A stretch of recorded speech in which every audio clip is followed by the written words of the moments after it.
1, 2, 3. Can I put my pen down or I don't have time? 1, 2, 3. 1, 2, 3. 1, 2, 3.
Distinguished guests, ladies and gentlemen, welcome to our African Partners CMG Media Cooperation Forum 2021.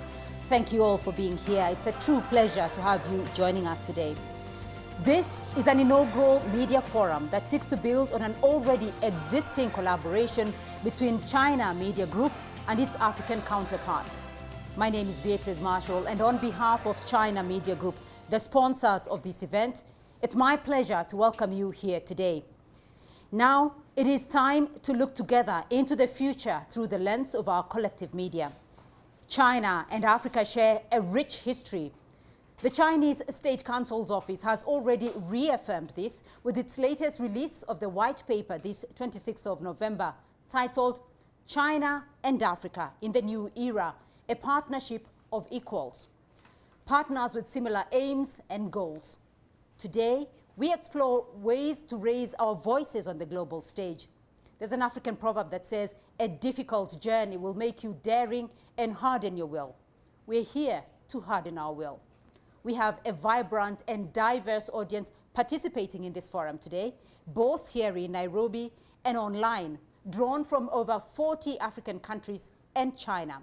They are representatives of state and private media, scholars, policymakers, researchers, and industry observers. Ladies and gentlemen, the media is a powerful tool for informing, educating, and entertaining the masses. It brings civilizations together. At the 2018 Beijing Summit of the Forum on China-Africa Cooperation, FOCAC, Chinese President Xi Jinping announced that China will work with Africa to implement 8 major initiatives, key among them being the people-to-people exchange. Our presence here today is a true testament of our determination to forge greater ties between our peoples. The world sits at a crossroads. This forum, therefore, provides a platform for win-win cooperation between CMG and African media. But will we rise to that occasion? Well, let this journey begin here today with honest and sincere deliberations between us. May I remind our audience and participants tuned in online and here in Nairobi, please send in your questions and comments through our chat box, and we will read them out in the course of this forum. And do please also feel free to engage with the hashtag CMG Africa Media Forum 2021. Well, to start us off today's program, let's watch some highlights of our CMG Africa Media Cooperation.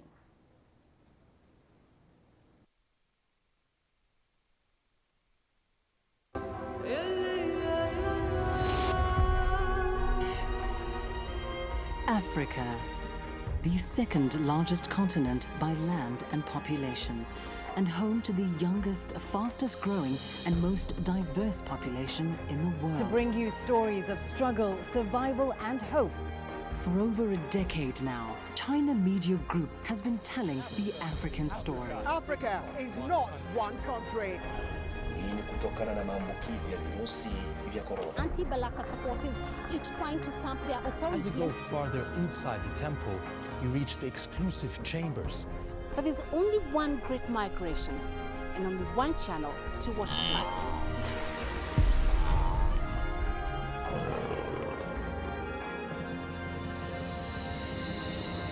最为严酷的地方之一。Onwards then.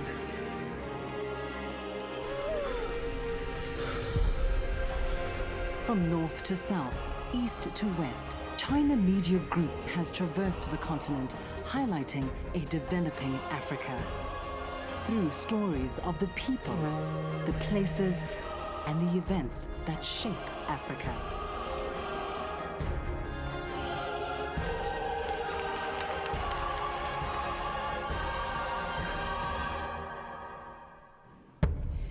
In Africa, we never walk alone.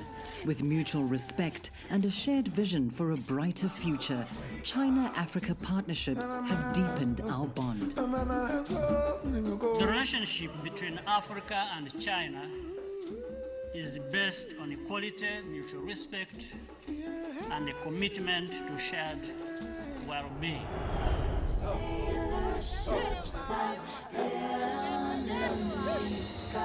On the scene when it matters most, we bring you news as it unfolds. We begin in Guinea, where a coup attempt has reportedly taken place. There are members drawn from an elite army. Consultation between Guinea coup leader Doumbia and the political parties. 当地时间10号，西非国家经济共同体的代表团抵达丹麦克。 Shotguns, machine guns from police forces. These vaccines will be distributed to all 10 provinces of the country. Across all major platforms, Africa's stories are in the palm of your hands. Asante sana msikilizaji popote pale ulipo, tunakukaribisha kwa moyo mkunjufu, tuandamane hadi tamati. Kipindi hewani ni Cheche Zetu. China Media Group brings China to Africa and Africa to the world.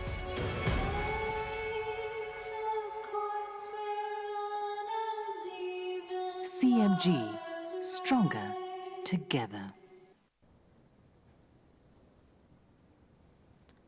Ladies and gentlemen, it is now my honor to welcome the Honorable Huang Kunming, a member of the Political Bureau of the Communist Party of China's Central Committee and head of the CPC Central Committee's Publicity Department, to deliver the opening remarks. Karibu.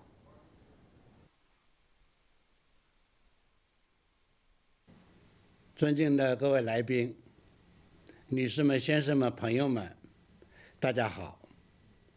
在中非合作论坛第8届部长级会议召开之际，我们举行2021非洲伙伴媒体合作论坛，共叙中非友好合作大计，很有意义。在此，我谨向各位论坛的嘉宾表示热烈欢迎。中国国家主席习近平多次指出，中国永远是非洲的好朋友、好伙伴、好兄弟。无论是在争取民族独立的斗争中，还是在推动发展振兴的道路上，中非人民始终相互支持、真诚合作，结下了深厚的兄弟情谊。良好的中非关系为媒体交往滋养了丰厚沃土。这些年来，中非媒体交往进入了快车道，规模和质量同步跃升，结出了累累硕果，展现出勃勃生机，成为中非友好的一道亮丽风景。回首过去，我认为有3条启示十分重要，值得我们在今后的合作中发扬光大。一是坚持客观公正，共同传播正义之声。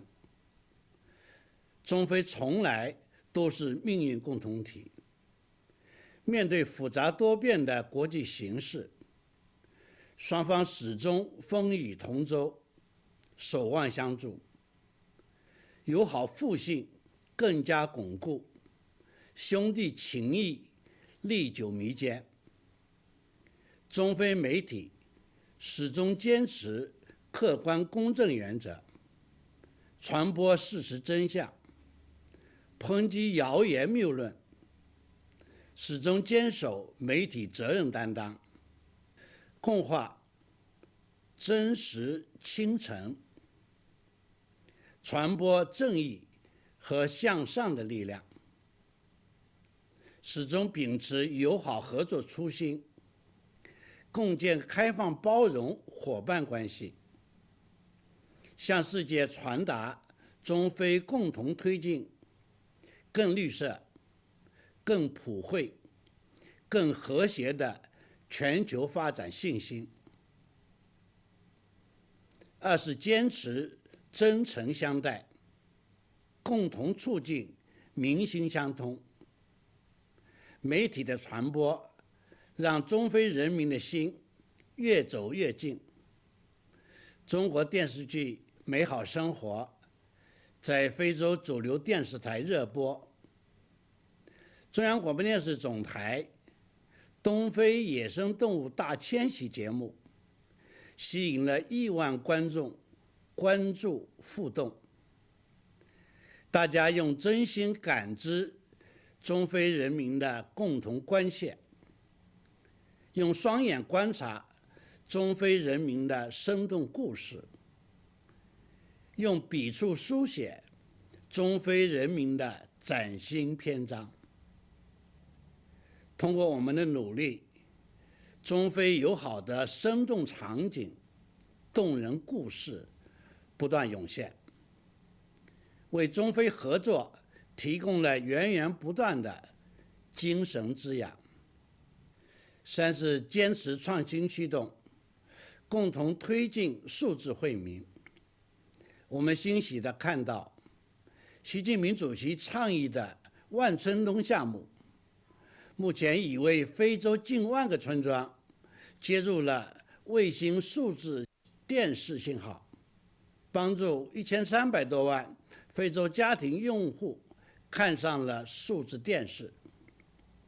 中非媒体正在不断加强全方位、深层次、多渠道合作，促进网络、平台、终端有效贯通，提供更多高清化、移动化、融合化、智能化的数字服务，让中国人民和非洲人民更好地共享信息化发展成果，为中非合作高质量发展注入更多动能。女士们、先生们、朋友们，今年是中国共产党成立100周年。在这个重要历史时刻，不久前，我们党胜利召开了19届6中全会，全面总结了中国共产党100年奋斗重大成就和历史经验，重点总结了在习近平新时代中国特色社会主义思想引领下，新时代中国党和国家事业形成的原创性思想、变革性实践、突破性进展和标志性成果。历史总是给予我们前行的智慧和力量。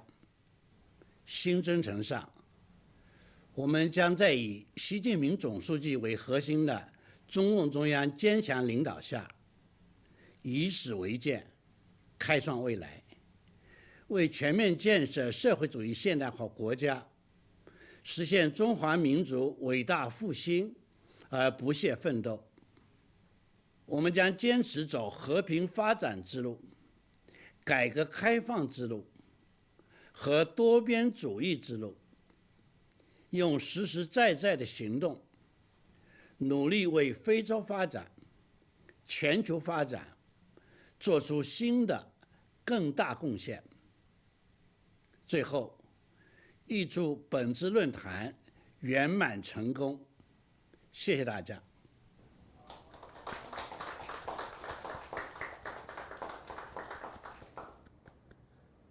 Thank you, Honorable Huang, for a very insightful speech. A clear emphasis has been put on the principles of the cooperation between China and Africa built on sincerity and mutual benefit.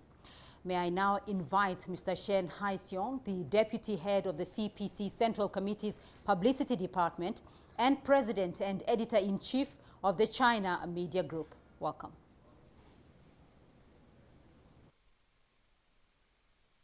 尊敬的黄坤明部长、贾卡主席、各位来宾、媒体朋友们，大家好！我谨代表中国中央广播电视总台，在北京向参加本次论坛的各位嘉宾表示热烈欢迎。我们将积极落实黄坤明先生的倡议，深化中非媒体交流互鉴，再谱合作佳话。非洲是一片升腾希望的热土，与中国虽相隔万里，却始终命运相连。我的家乡浙江湖州是世界丝绸之源，考古学上最早的绢片实物发掘于此。胡适在600多年前就曾经随郑和船队远抵非洲。这细细的丝线一直延续着深厚绵长的中非友谊。从古代海上丝路到当今的一带一路，数百年栉风沐雨，中非之间始终携手并肩，同向同行，合力续写兄弟情，描绘同心圆，共作中非梦。中国中央广播电视总台始终坚持做中非发展的守望者、中非合作的建设者和中非友好的记录者。今年以来，总台非洲总站与非洲媒体伙伴凝聚共识，开展了内容丰富、更为紧密的合作。我们用客观平衡的视角报道非洲，推出了“坐着火车看非洲”系列报道，讲述中国援建的坦赞铁路、阿卡铁路和蒙内铁路给非洲国家带来的巨大变化。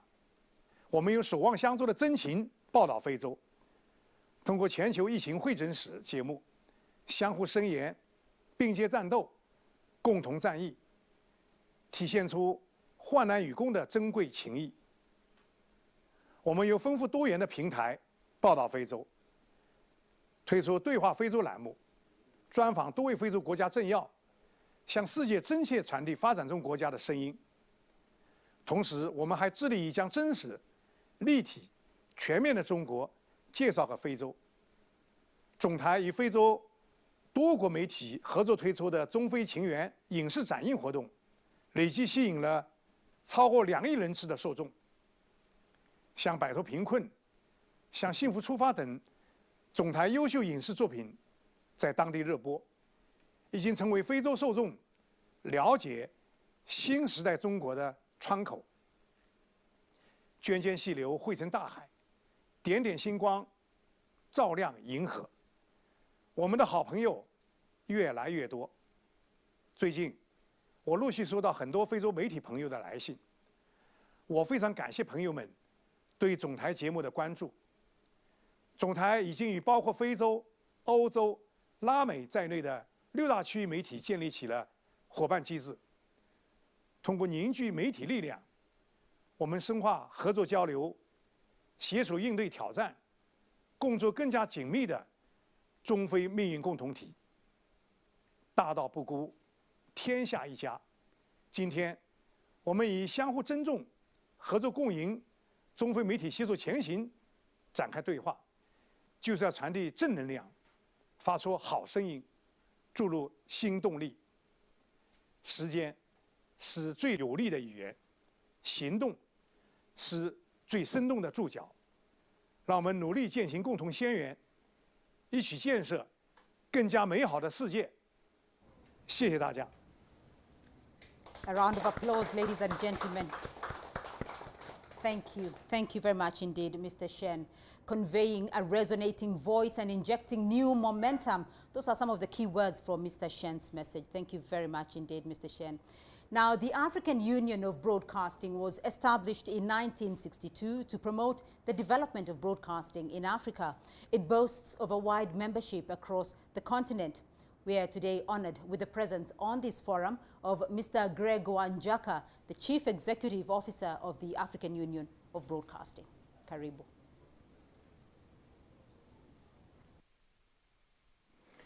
Ladies and gentlemen, it's a pleasure for me to take the floor today to address these few words on the occasion of the inaugural China-Africa Media Partnership Forum.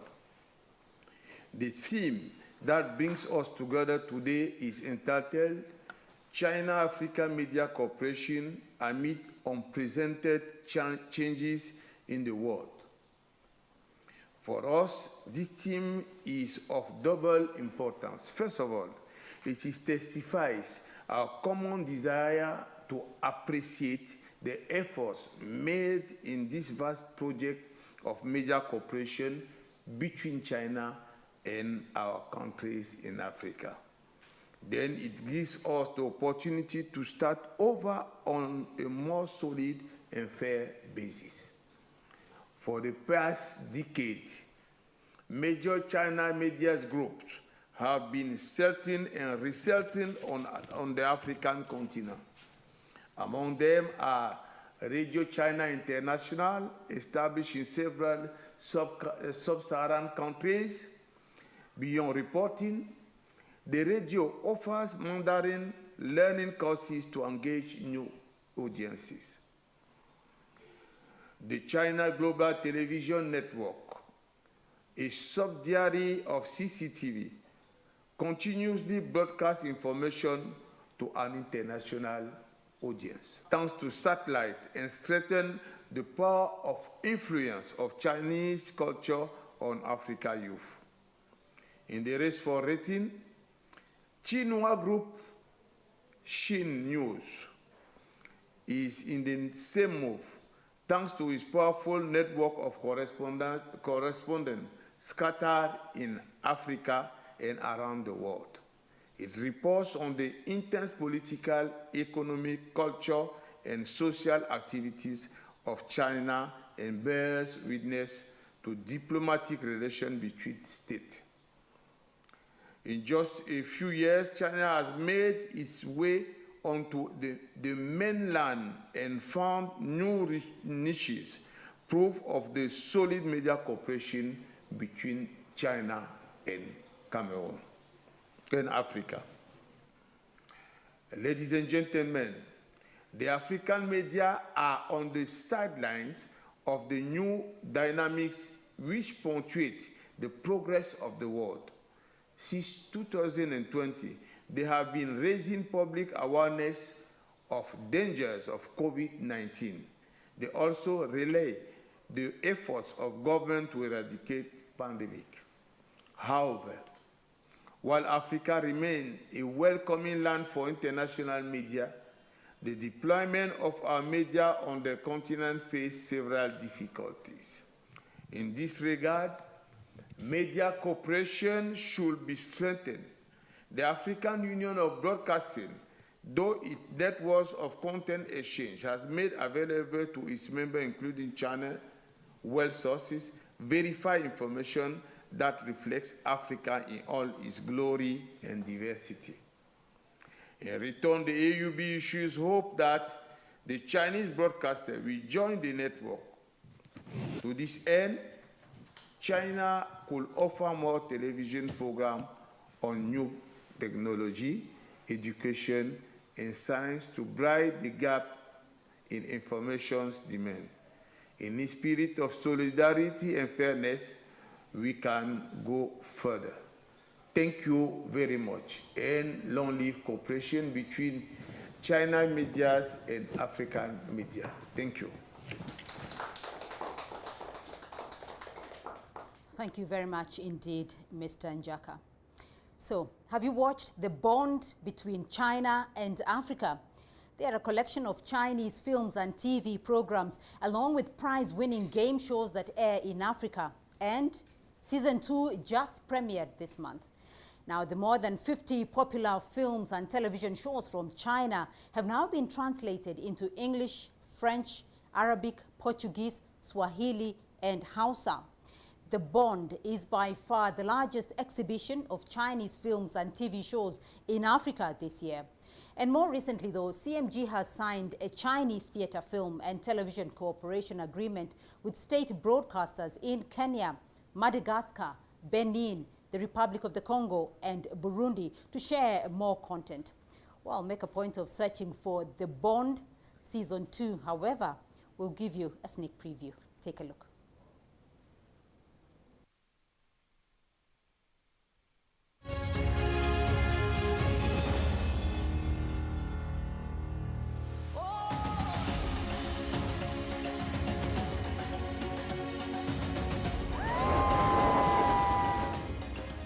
From November the 1st to 25th, 2021, more than 50 popular Chinese films and TV dramas were broadcast on 23 mainstream media outlets in 19 African countries.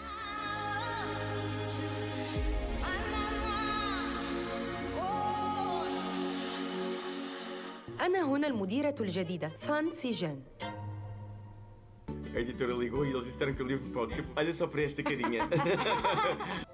Je n'ai même pas fini d'étudier ces documents. Tout ça là, ce sont tous les dossiers concernant le projet. Master! I'm Master One from Foshan. Then he's changed her! Last night, I did 4 martial arts. The Bond Season 2 has seen young Africans in love with Chinese fashion.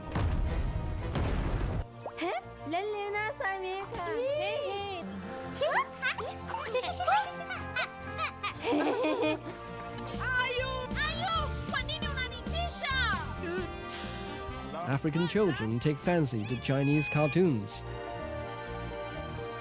I love you so much, Dad! Come on, baby, here! The Bond also airs documentaries featuring life in China, poverty eradication, and cultural inheritance, helping African audiences understand China from real-life angles. لا تزال الحبوب تسيطر على النظام الغذائي. Quanto mais me envolvo, na verdade, mais arrependimentos tenho. A rendu cette chaîne de porc encore plus brillante. The Bond is a fresh attempt at bringing the big screen to the small screen, as it is simultaneously launched on TV, internet platforms, and social media channels. Culture. A TV show covers. Donc regardons, vous adorez. Bonne chance. Masu kallonmu, ni ce Faiza. Na televisheni, headphones. شاهد التلفزيون. قرب تاني.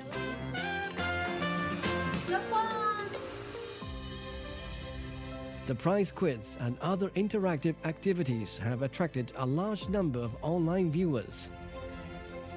This activity breaks through the previous cooperation mode so that while watching Chinese film and television programs, the audience can participate in the interactive answer lottery through the web page.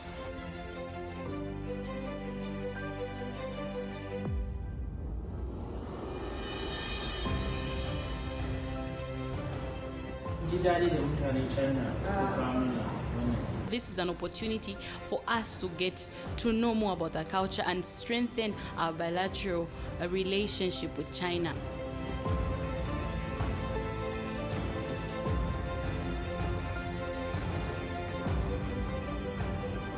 Get to know more about China through films, TV dramas, as well as documentaries.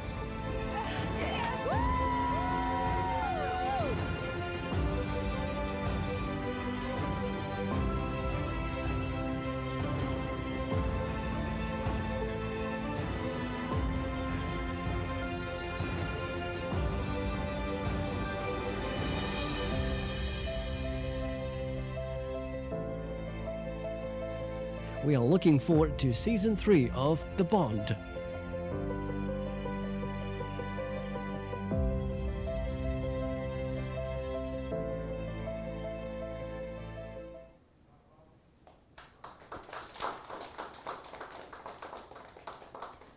A very entertaining collection there from The Bond. Do look out for season 3. Now, remember to keep your comments coming in on this forum. As you do that, we will be sampling some of your comments when we do receive them. And do remember the hashtag as well is CMG Africa Media Forum 2021. Do keep those comments coming in. Now, ladies and gentlemen, this year's Forum on China-Africa Cooperation, FOCAC, is being held in Dakar, Senegal. The summit comes with an urgency to revive economies battered by COVID-19, increase vaccine penetration, and fight climate change. May I now welcome Mr. Abdoulaye Diop in Dakar. He is the Senegalese Minister of Culture and Communication. Welcome.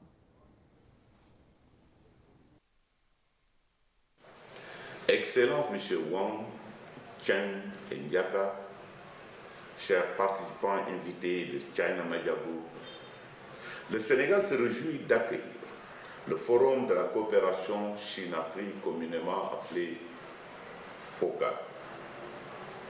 La coopération entre la République populaire de Chine et la République du Sénégal remonte à bien loin dans notre histoire. Elle a été voulue et promue par nos deux chefs d'État respectifs sous l'impulsion des premières de l'épaule Sédar Senghor et de Mao Zedong. Les présidents Xi Jinping et Macky Sall travaillent à chaque jour à la consolidation et à son renforcement. Cette coopération constitue un réel modèle de réussite. Elle est menée à la totale satisfaction de nos peuples respectifs et de nos deux chefs d'État. Dans le domaine de la culture et de la communication, le Sénégal apprécie à sa juste valeur la contribution agissante et efficace de la Chine à son développement, notamment pour la réalisation d'infrastructures culturelles de très haut niveau dont se réjouissent les acteurs culturels, toutes disciplines confondues. Ainsi, en est-il du Grand Théâtre national d'Ouliya Kumbaros et du Musée des civilisations noires offert par votre grand pays et qui font la fierté des Sénégalais. Nous pouvons écouter également les échanges d'artistes et les programmes de formation au métier de la culture. C'est dans cette dynamique que l'accord portant création du Centre culturel chinois à Dakar a été signé en décembre 2014. Le programme exécutif de coopération culturelle que les deux parties viennent de stabiliser sera signé à la prochaine session de la Grande Commission mixte de coopération entre le Sénégal et la Chine et permettra encore de booster nos échanges dans tous les secteurs de la culture. C'est dire que le Forum de Dakar sera un grand moment de rencontre et d'échange. Il sera un moment privilégié pour renforcer la coopération entre la Chine et l'Afrique au travers des potentialités économiques, sociales et culturelles des pays d'Afrique et de la Chine. Le meilleur devenir de nos pays respectifs est le credo de nos chefs d'État. Le forum nous permettra de bien penser ce devenir avec le souci d'ouvrir les nouveaux chantiers, notamment ceux qui nous permettront de mieux atteindre nos terroirs, le Sénégal profond, qui est un souci majeur pour le président Macky Sall. Nous attendons également que l'Afrique se soude davantage, cultive son unité dans l'amitié avec la Chine. Je vous remercie. My next speaker, ladies and gentlemen, is Dr. Naim Bilal, the Managing Director of the Kenya Broadcasting Corporation. The Kenya Broadcasting Corporation, KBC, enjoys wide reach across Kenya. Presently, KBC airs Africa Live, a one-hour news program produced by CGTN Africa. Let's listen to Dr. Bilal. Greetings, everyone, from Kenya Broadcasting Corporation in Nairobi. Special salutations to Honorable Mr. Huang, to Honorable Mr. Shen, and my very good friend and colleague, Mr. Gregory Jaka from the African Union of Broadcasters. I equally appreciate the presence in this meeting of my fellow CEOs from African broadcasters, policymakers, media scholars, journalists, and invited guests. I start by saluting and thanking the China Media Group for organizing this very important forum. I appreciate the opportunity to share my perspective on the subject of the critical areas of cooperation with the China Media Group and how linkages can improve the quality of broadcast productions and amplify the voices of Africa's state broadcasters on the domestic, regional, continental, and international stage. To transact this topic properly, I think it's important to take a brief look at the historical and contemporary position of the African broadcaster. Just over 2 decades ago, African broadcasters, state broadcasters, dominated the socio-cultural and political geology of their societies. Fast-tracked to today, and the landscape is totally different. Since the popular liberalization of the media sector through the late 80s and 1990s, African state broadcasters have come under sustained and unrelenting pressure from policy and market dynamics that have seriously challenged their traditional notion, the traditional notion of their importance, relevance, legitimacy, and consequently their resilience and survival. Apart from the existential threat brought about by the commercial system, the African state broadcaster has had to contend with a shift in national policies that has seen serious erosion of funding to state broadcasters. African broadcasters have experienced what has been described as a radical shift in the national ideological mood that has operated to the detriment of the African state broadcaster. It is against this background that the discourse in this forum on the options available for the re-engineering and repositioning of the African state broadcaster becomes critical. The role of linkages with partners like the China Media Group cannot be overemphasized. For us here at KBC, we have a robust history of media collaboration with the CGTN and its forerunner, the CCTV. Our current partnership with China International Radio, or CRI, goes back to 1990s. The relationship between KBC and CMG on the whole should mirror a wider collaboration between China and African state broadcasters for a common good. And that common good should be a well-informed people that grow together. Indeed, a world of opportunities for collaboration between China and African state broadcasters does exist. Among areas of partnership include technologies, content sharing, and training. Ladies and gentlemen, we realize that amplifying the voice of Africa's state broadcaster on the world stage will require collaboration among African broadcasters in telling the African story. For this reason, I appreciate CGTN for creating a very robust, rich portal dubbed the African Link, where African broadcasters can upload and download preferred content. Opportunities for collaboration are many and necessary if African state broadcasters will take the lead in telling the African story.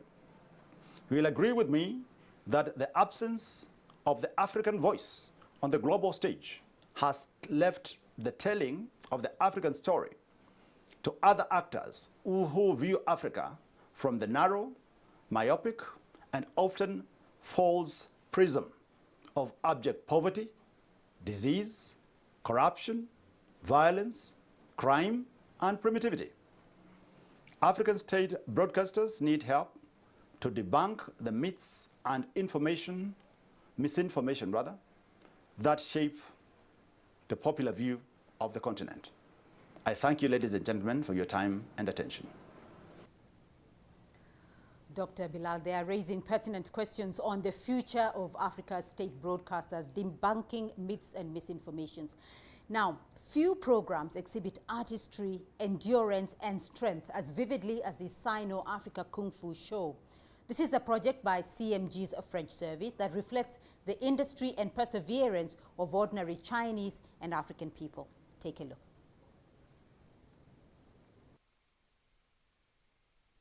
Chers messieurs, Huang Kunming, membre du bureau politique et ministre du département de la communication du comité central du PCC, Shen Haixiong, vice-ministre du département de la communication du comité central du PCC, président et rédacteur en chef de CMG, Grégor Jaka, président de l'Union africaine de la radio et de la télévision, chers invités, chers amis, bonjour à tous.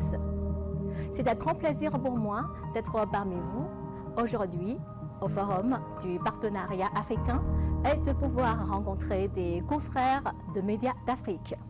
En juillet 2021, CGTN a lancé l'événement multimédia Kung Fu Show sino-africain qui a invité les amateurs d'arts martiaux du monde entier à produire et nous soumettre de courtes vidéos et des émissions enregistrées en direct.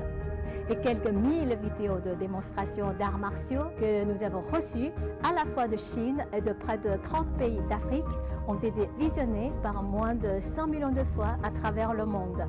Nous espérons à travers cet événement qui propose un mode innovant d'échange et de coopération culturelle, présenter la Chine d'une manière quelque peu différente pour accroître la connaissance des amis étrangers sur notre pays et renforcer le lien entre les peuples. À travers le Kung Fu Show sino-africain, nos amis africains ont pu avoir une expérience directe et personnelle de la culture traditionnelle chinoise sur place. Vous êtes non seulement des participants de l'événement, mais aussi des vecteurs d'échanges amicaux entre la Chine et les étrangers. L'événement qui a réuni les peuples chinois et africains autour d'un amour commun des arts martiaux nous transmet une énergie positive, d'autant plus précieuse dans cette période où la Covid-19 sévit dans le monde. Je vous propose à présent de visionner ensemble une vidéo de présentation de l'événement qui met en lumière les moments forts de ces quelques mois. Merci à tous.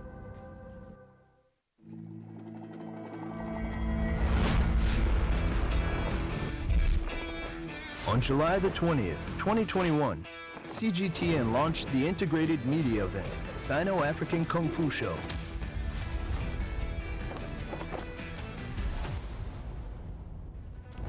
Short videos were collected and broadcast across several platforms and in new media live streams.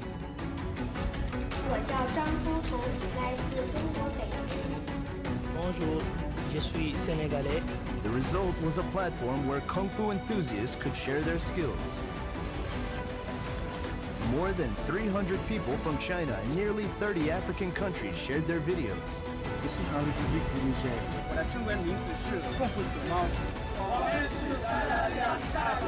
We're going to show you a best in show performance.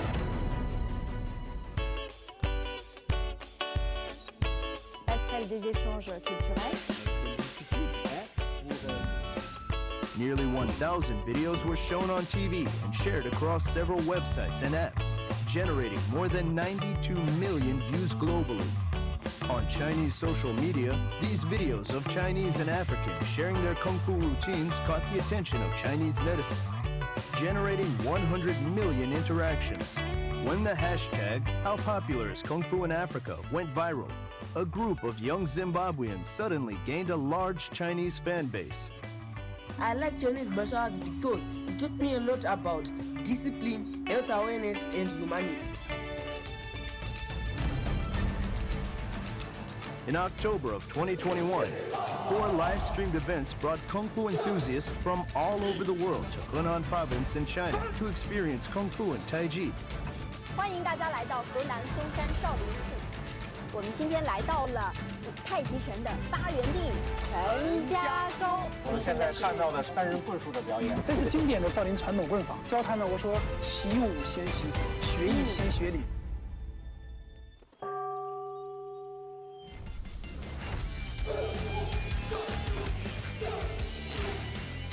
The Sino-African Kung Fu Show provides a platform on which Chinese and Africans can bond through their love for Chinese martial arts.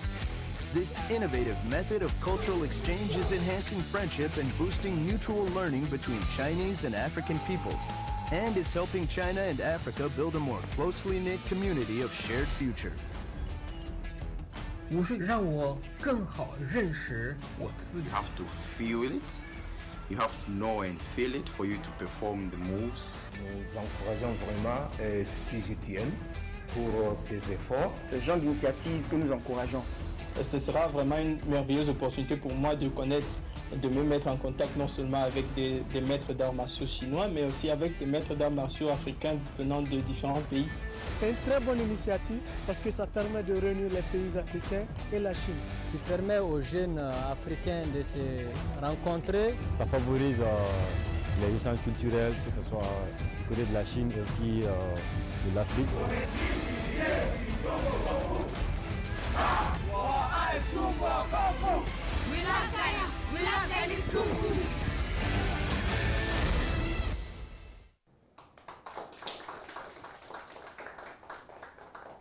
Well, sharp skills on display there. Before we continue, I'd just like to sample some of your comments from online participants.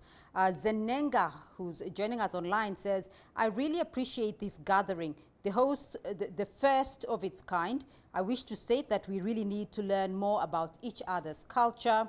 The big cultural difference is a major contributor to some negative perceptions about each other. Do send in your comments and we will continue sampling them throughout the forum. Well, our next speaker operates in one of the most vibrant media landscapes on the continent. His outfit, the independent media, is among South Africa's most diversified companies. Its combined readership in the domestic and international market is well in excess of 25 million. Please welcome Dr. Iqbal Suve.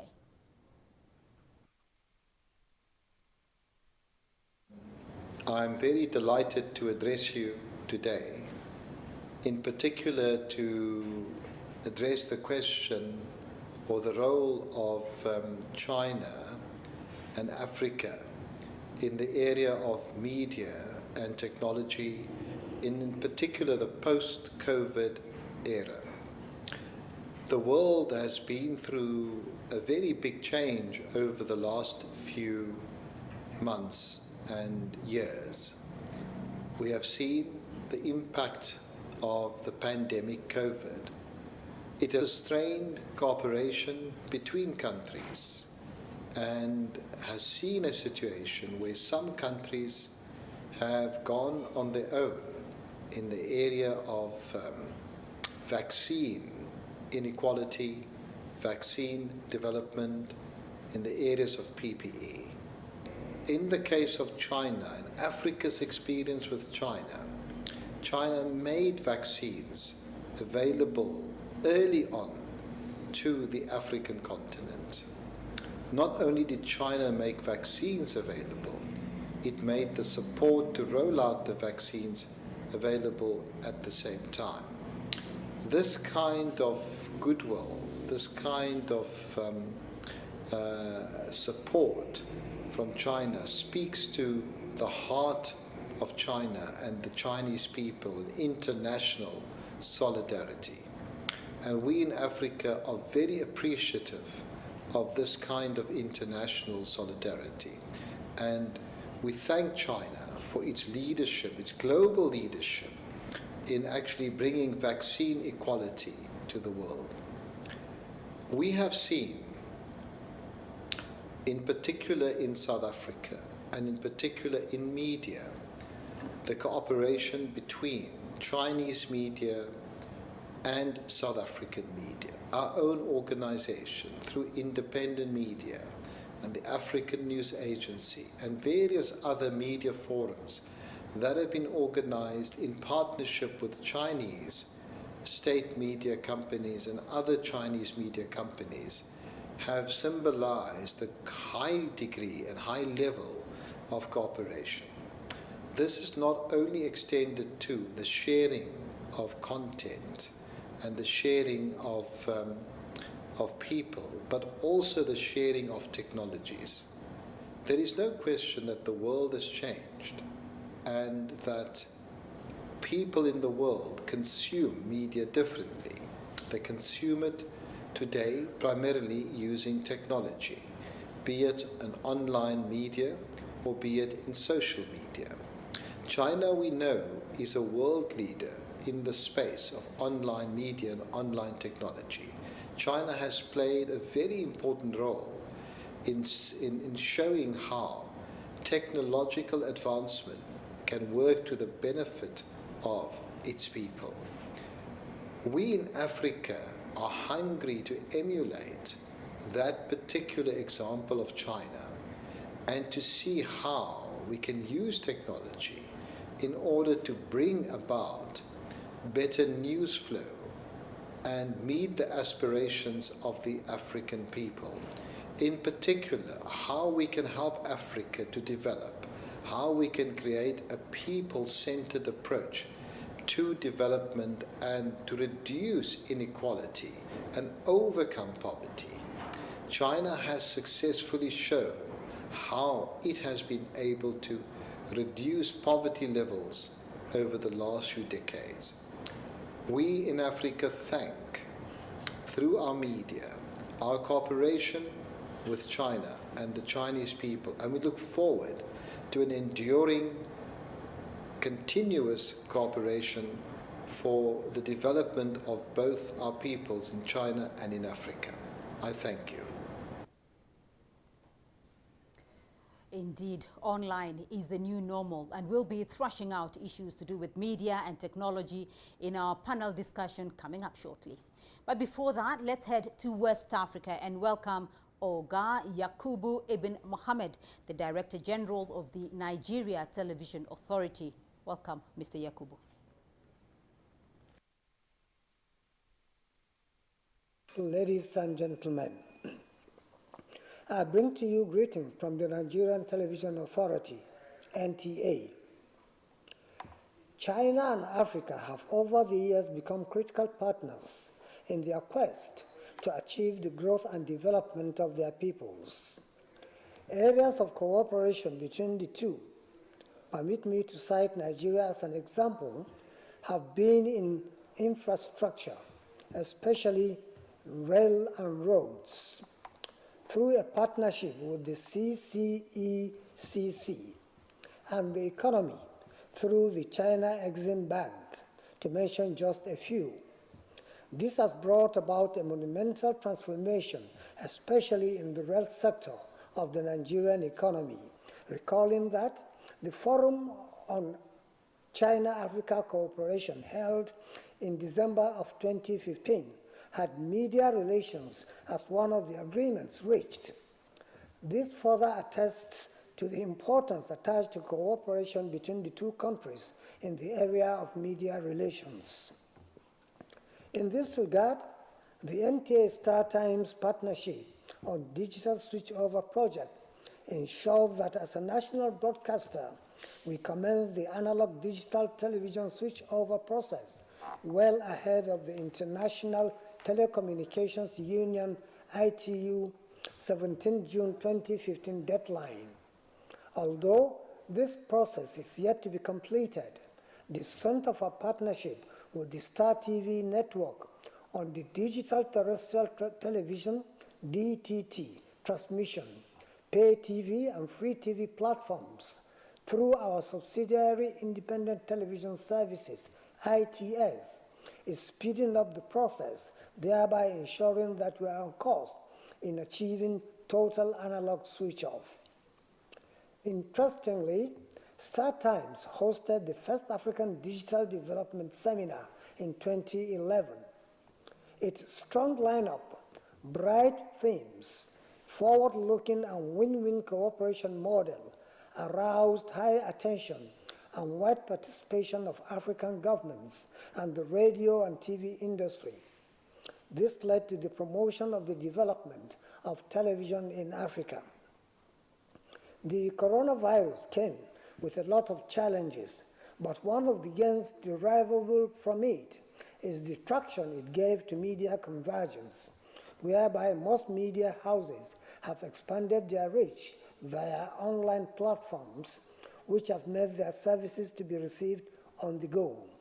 The Chinese government deserves huge credit for its multilateral short courses initiative that is fully funded by the Chinese government with the aim of training and developing the capacity of media personnel, like journalists, producers, and technicians within the digital broadcasting ecosystem.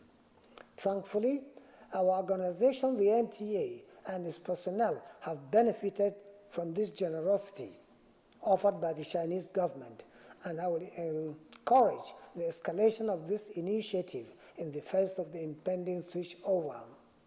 It is also recommended that a center video server is maintained and funded in partnership such that African and Chinese broadcasters can contribute content to and retrieve content from it so as to enrich their news bulletins.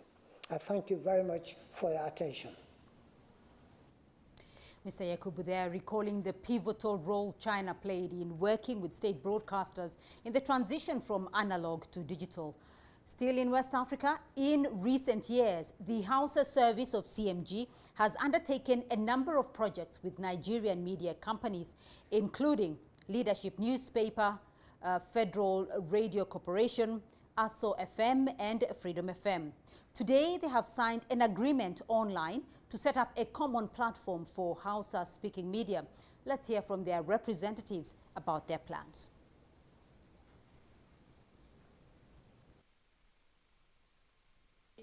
Yakopaki Masutan Raja, Barkad Warhaka. The Hausa service of CMG was first broadcast in 1963. For a long time, we have always maintained communication and cooperation with our Nigerian counterparts. For example, we invite our Nigerian colleagues to China to conduct various interviews and share high-quality radio and television programs with Nigerian media. I would like to take this opportunity to thank our Nigerian partners for sending outstanding broadcasters to our team in Beijing and following the professional ethics of the media in reporting China. In the coming year, we will jointly launch the Hausa Language Media Partnership Program. I hope it will help strengthen our all-round cooperation. I'm looking forward to 2022. Yanzu bari mu gayyaci Mr. Abdulrazak daga jaridar Leadership Hausa da ake wallafawa a Najeriya don ya tofa albarkacin bakinsa. Bismillah, Mr. Abdulrazak. Okay, thank you, Mr. Chen. Leadership Hausa has a cordial relationship with CMG Hausa for the past 3 years. Millions of Nigerians and other Hausa-speaking community around the globe get to know more about China and Chinese through our special columns, Babban Bango, the Great Wall of China, and the Birnin from China on our page or on our paper and other online platforms. Our team's visit to China in 2018 was also fruitful, as the familiarization visit to historical places in Beijing and Shanghai was given full reportage in our paper. We have been able to, through our extensive coverage of China, literally bring China and Chinese culture to the doorstep of our teeming readers. We hope that in 2022 and going forward, the mutually beneficial partnership will become an avenue for more awareness to both Chinese and Nigerians to see the huge opportunities in both. Muna fata dangantakar mu ta dore har abada.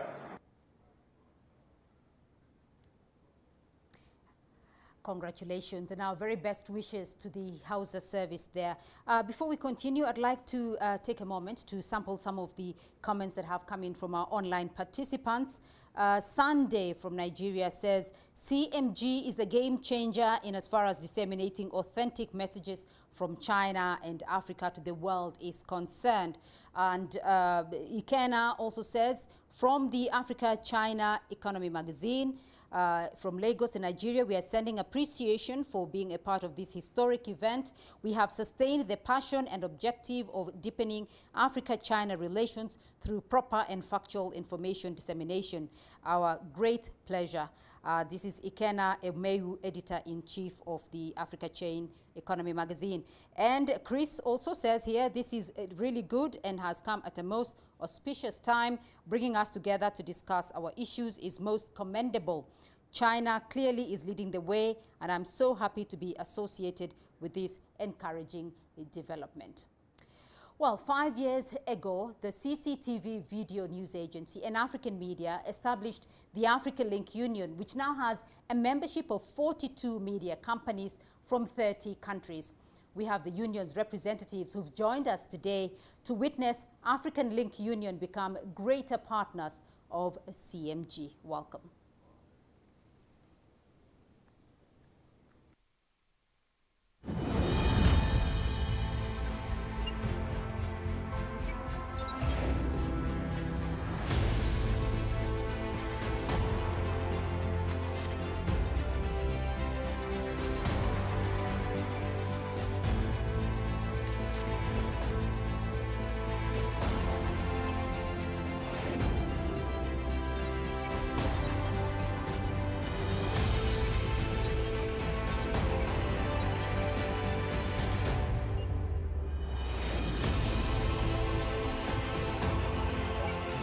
我们应该报道真相，而不是造谣生事。我们应该凝聚共识，而不是制造分歧。我们的共同语言比我们的分歧多得多。中国媒体间的对话、交流与合作，也将迈向更紧密、更深入、更务实的新阶段。亲望亲好，邻望邻好。中国中央广播电总台愿与东盟国家媒体一道，团结合作，砥砺奋进。I sincerely take this opportunity to congratulate the Africa Link Union for becoming an affiliate of the China Media Group. Nous travaillons continuellement à renforcer conjointement les échanges pour parvenir à une coopération gagnant-gagnant entre les médias africains et chinois.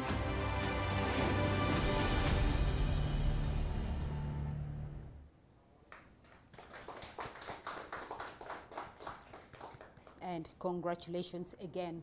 Well, let's cross over now to East Africa and hear from Dr. Ayub Rioba, the Director General of Tanzania's Broadcasting Corporation. Karibu.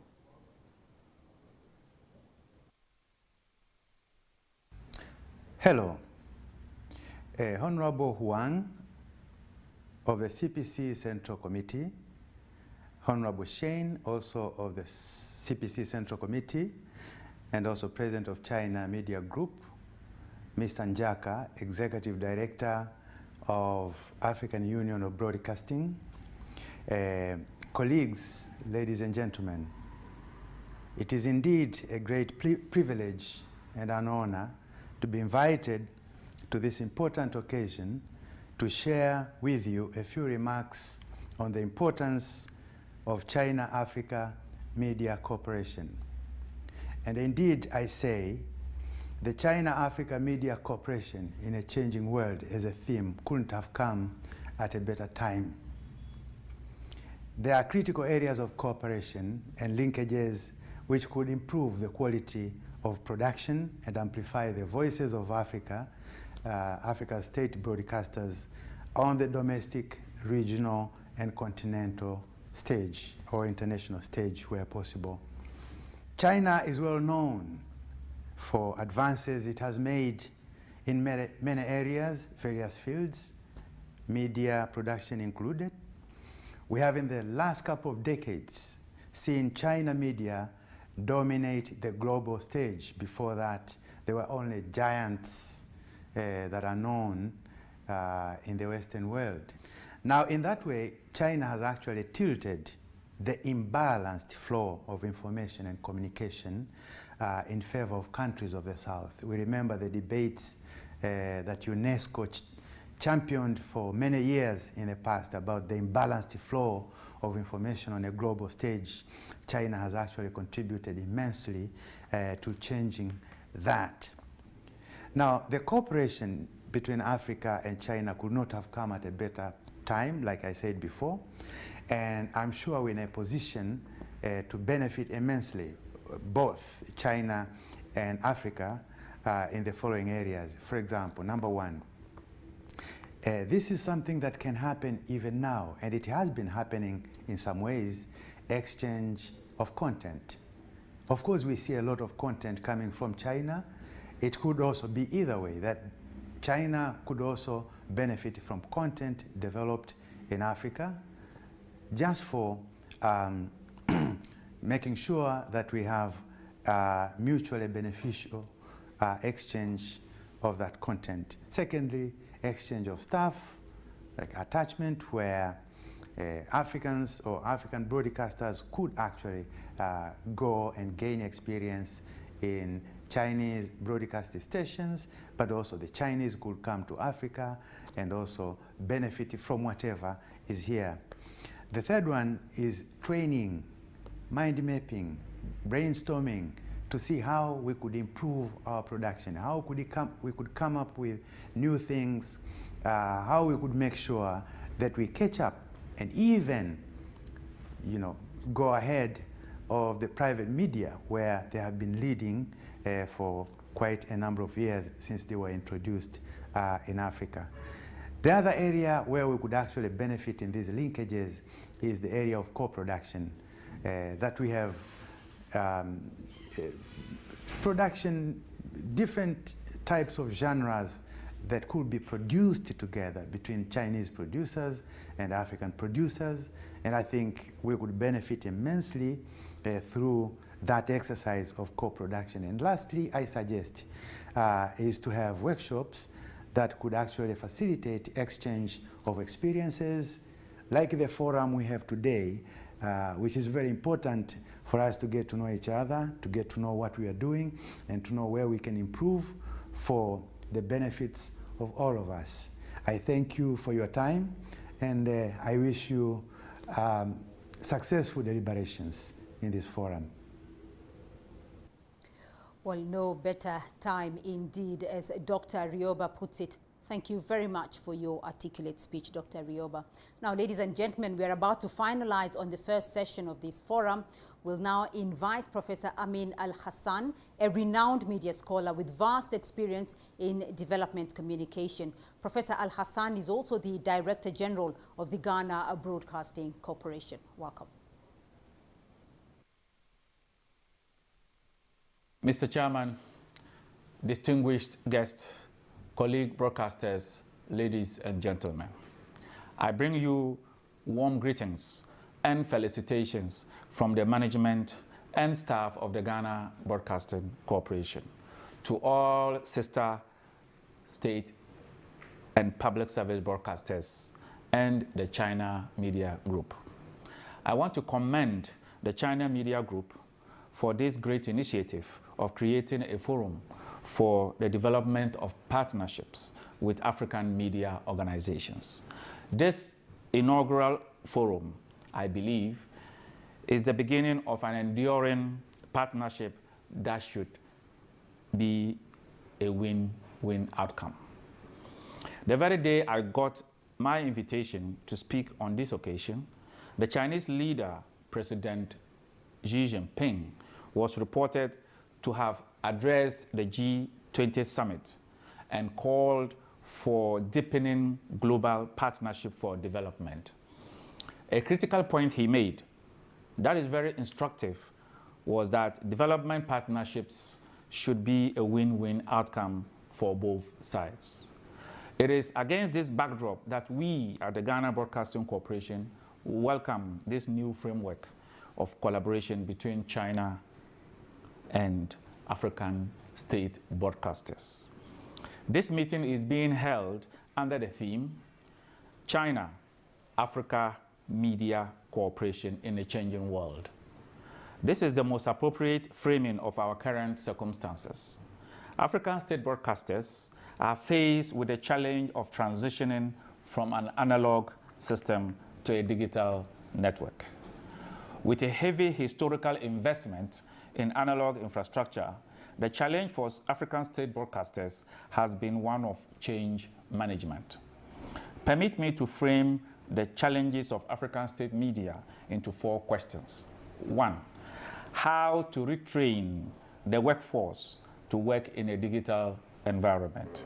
2, how do we deal with a large workforce that is largely not fit for purpose within a digital and online media ecosystem? 3, how to acquire the needed new technology in order to decommission the old technology. And finally, 4, how can we retool our structures to follow the audience as they migrate from legacy media technoscapes to online and social media platforms? These are the 4 fundamental challenges that African state broadcasters must overcome in order to compete with the emerging, bold, private sector broadcasters.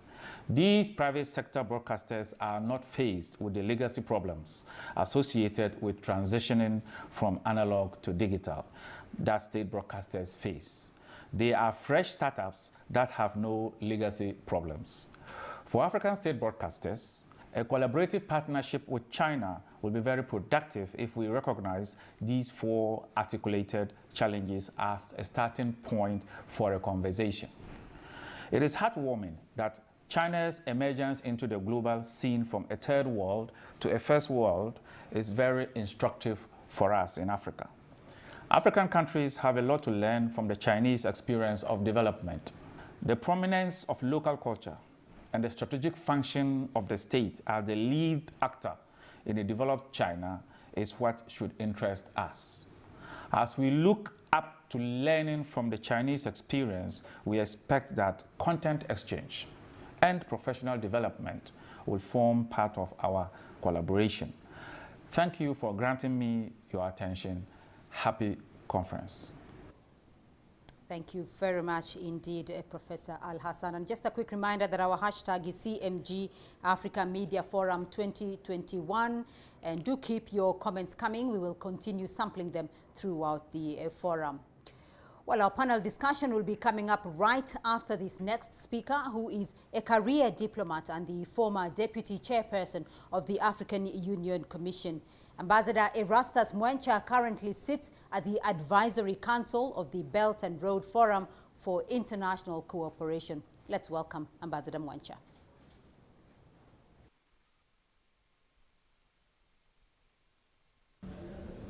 Honorable Mr. Juan Kunmin, member of the Political Bureau and head of the Publicity Department of the Communist Party of China Central Committee, Honorable Shen Haixiong, President of the China Media Group, Mr. Gregory Njaka, Executive Secretary of the African Broadcasting Union, ladies and gentlemen, China is among the most important development partners of Africa. Presently, 55 African countries have diplomatic ties with China. On the cultural side, there have been programs that have encouraged exchanges between the people of China and Africa through the African Union. More than 50,000 students are now studying in institutions of higher learning in China, to which members of the African media fraternity are a part of the program. Ladies and gentlemen, in a globalized world, Africa has and will continue to advocate for open and inclusive partnerships, especially tackling of common challenges such as climate change and eradication of poverty, unemployment, as well as peace and security. One lesson that we witnessed in the wake of the COVID-19 pandemic is the lack of policy coordination, production and distribution of vaccine and vaccine nationalism. I salute the media for highlighting this serious lacuna. This should be extended to all other areas of human endeavor and must be based on facts and figures.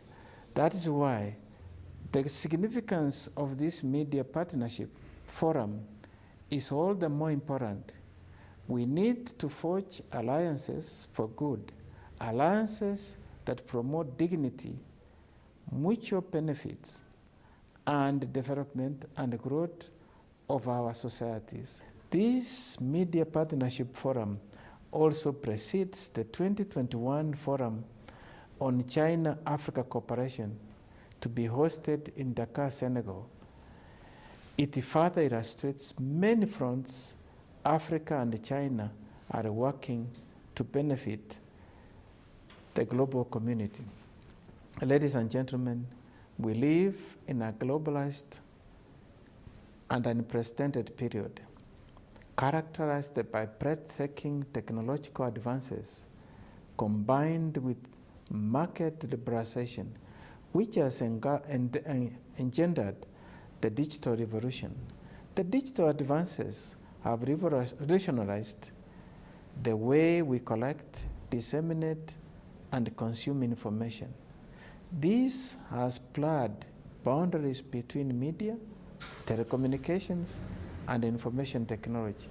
Happily, at the core of your meeting is how to navigate in this ever-changing terrain.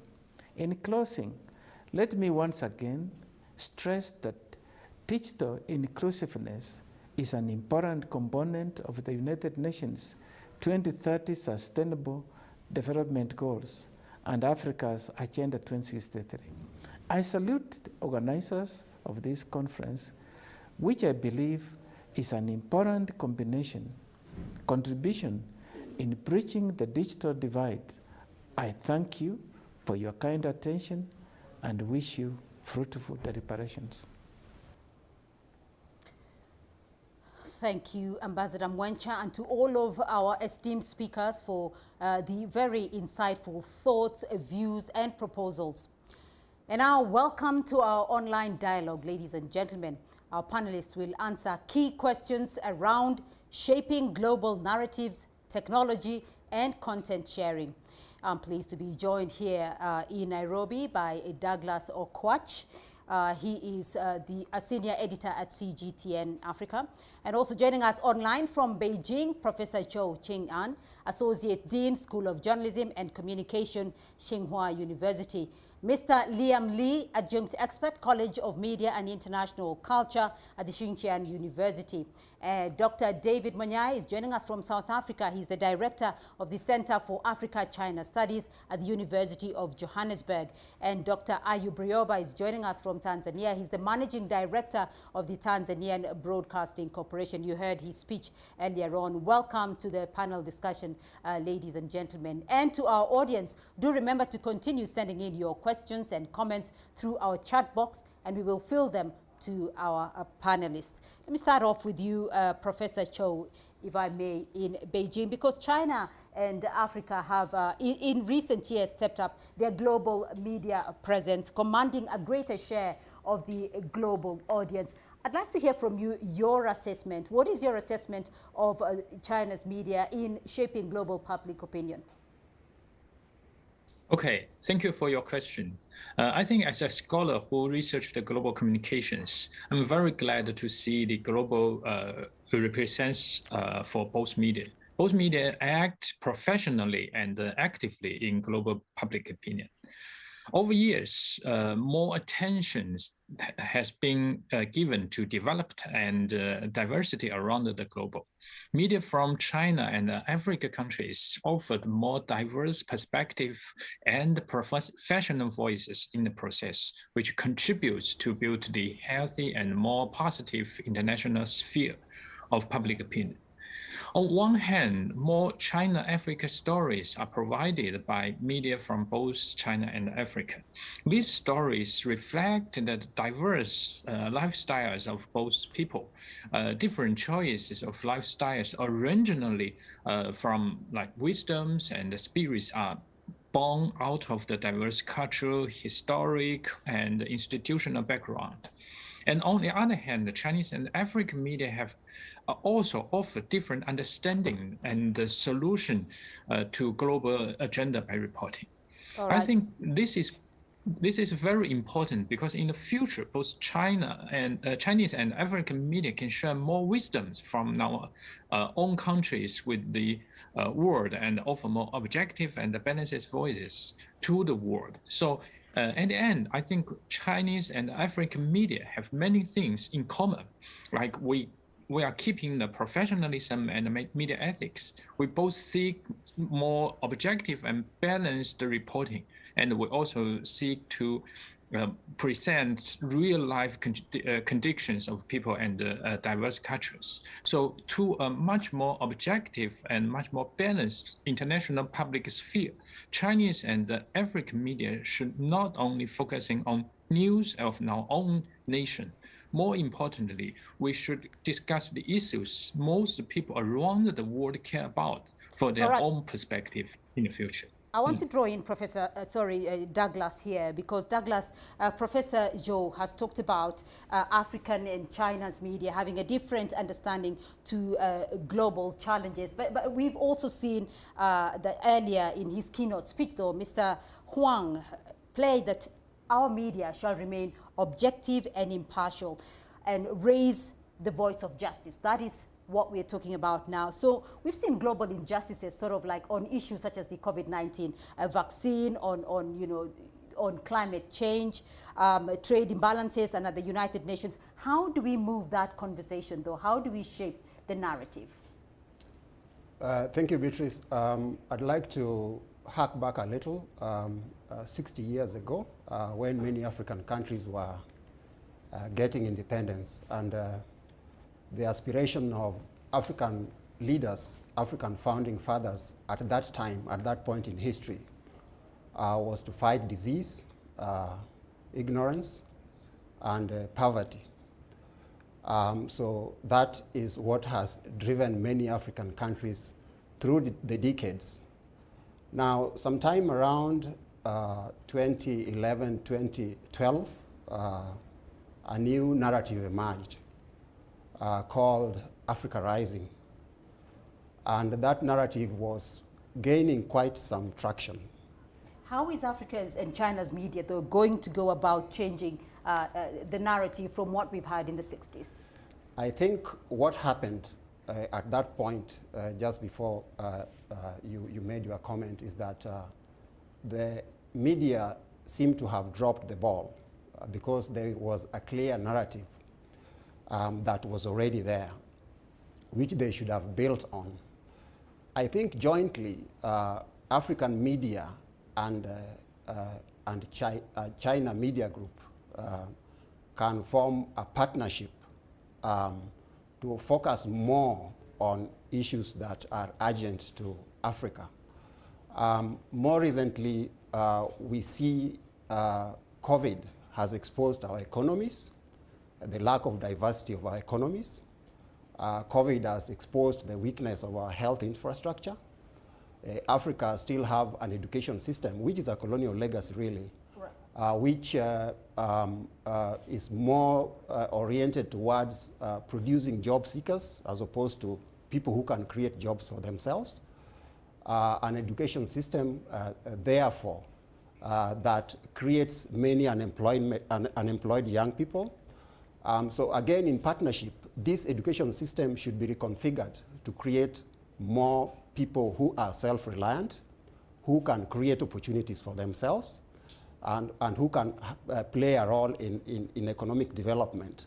So I want to rope in Dr. Monyai at these points, because the issues that are coming out here, Dr. Monyai, is that there are issues that we can jointly challenge and change the way we perceive them as global media. Now, faced with this complex and changing international situation, how do we move from simply just addressing our domestic situations to playing a more global role in shaping public opinion?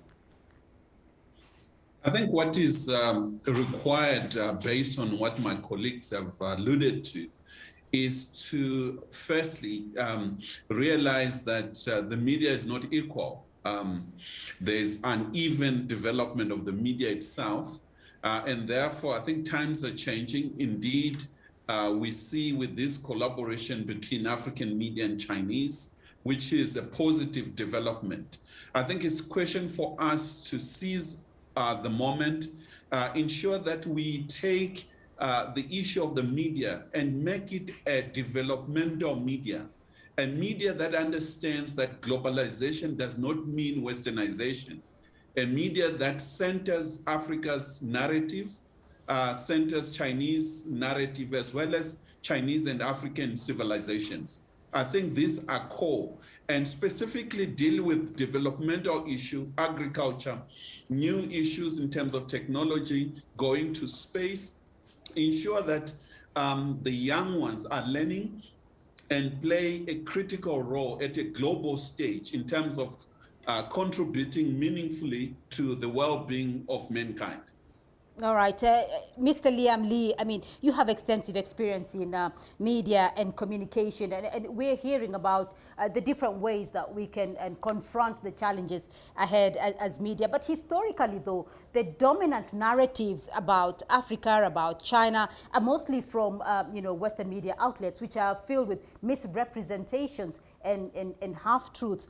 What approaches should we use, though, to counter this?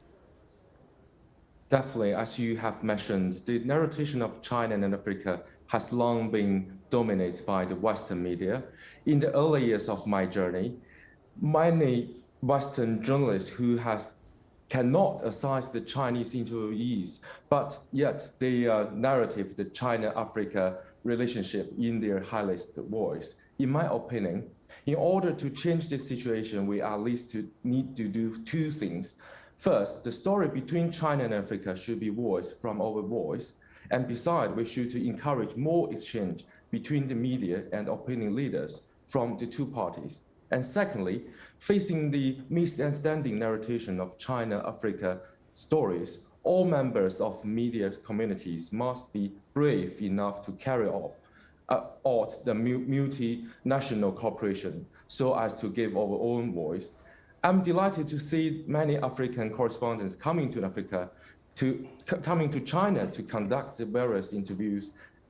As a bilingual storyteller, I do hope there is more African organizations and institutions will invite our correspondents from China and writers to do their short-term interviews, visiting fellows, and to write more vivid stories. And in addition to some official cooperation, I do hope opinion leaders and freelancers can build a platform for cooperation. Thank you. Dr. Rioba, I want to hear your thoughts on this. How do we move forward? I hope you can hear me. Yes, we can hear you, Dr. Rioba. Go ahead. Yes, thank you very much. I don't think I depart any further away from the views of my colleagues. The most important thing in the cooperation we are discussing here is to make sure that we actually implement this concept that China has repeatedly emphasized while establishing many other forms of cooperation with Africa. The win-win situation.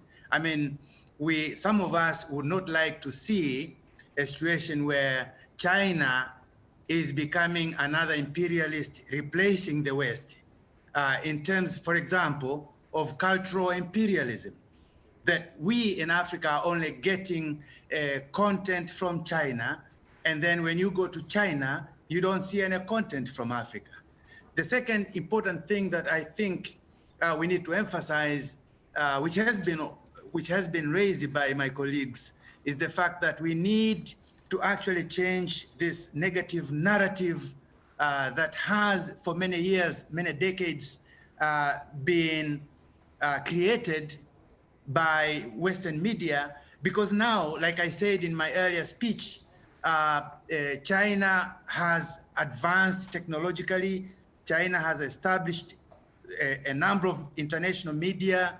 And for the first time, and that's why I'm very positive about China, for the first time, I've seen very positive stories in CGTN coming from Tanzania, something you don't see in Western media. So I think this is very important as well. So I'm going to take a question from the floor at the back there for members, for our panelists here. And we have a question from one of the members here. Go ahead. Thank you. Maybe, first of all, I've heard that this cooperation is with Legacy Media. And my question would be, how then and when do we bring on board the startups that are producing content meant for the youth who are the majority, as we have rightfully said that we are moving online? Thank you. I'm going to put that question to Dr. Rioba because you're practicing, a broadcaster. How do you incorporate the online technology and especially bringing on board messages for the younger generation who are very technologically savvy? Thank you very much. I think that's a very important question. When I came here, Professor Amin Al-Hassan, whom I guess studied at Tampere University, where I also went, said it very well. The 4 questions he put forward. How do we respond to the technological changes that we see today, which are actually posing a threat to these traditional media? So for the time I've been at TBC, I've actually focused my attention on ensuring that we promote and we get the necessary technology, we get the necessary training for the young people who are working on social media platforms. And our presence is actually increasingly being felt by the public, and especially the young people. Professor Joe, I want to get an understanding from you regarding the whole question of messaging, because to significantly shape opinion, you do need a strong presence and a robust audience. How do you make audiences more receptive, though, to the message if we are to change the narrative? Yes, I think the most important work is still based on the unique and the diverse perspective and deliver the more objective voices and push the media play much more positive in the social development. So this year's global public agenda has become increasingly diverse. You will see, for instance, you will see the outbreak of COVID-19 and make us think about the public health issue. And the global warming and climate change issues still very attractive attentions worldwide.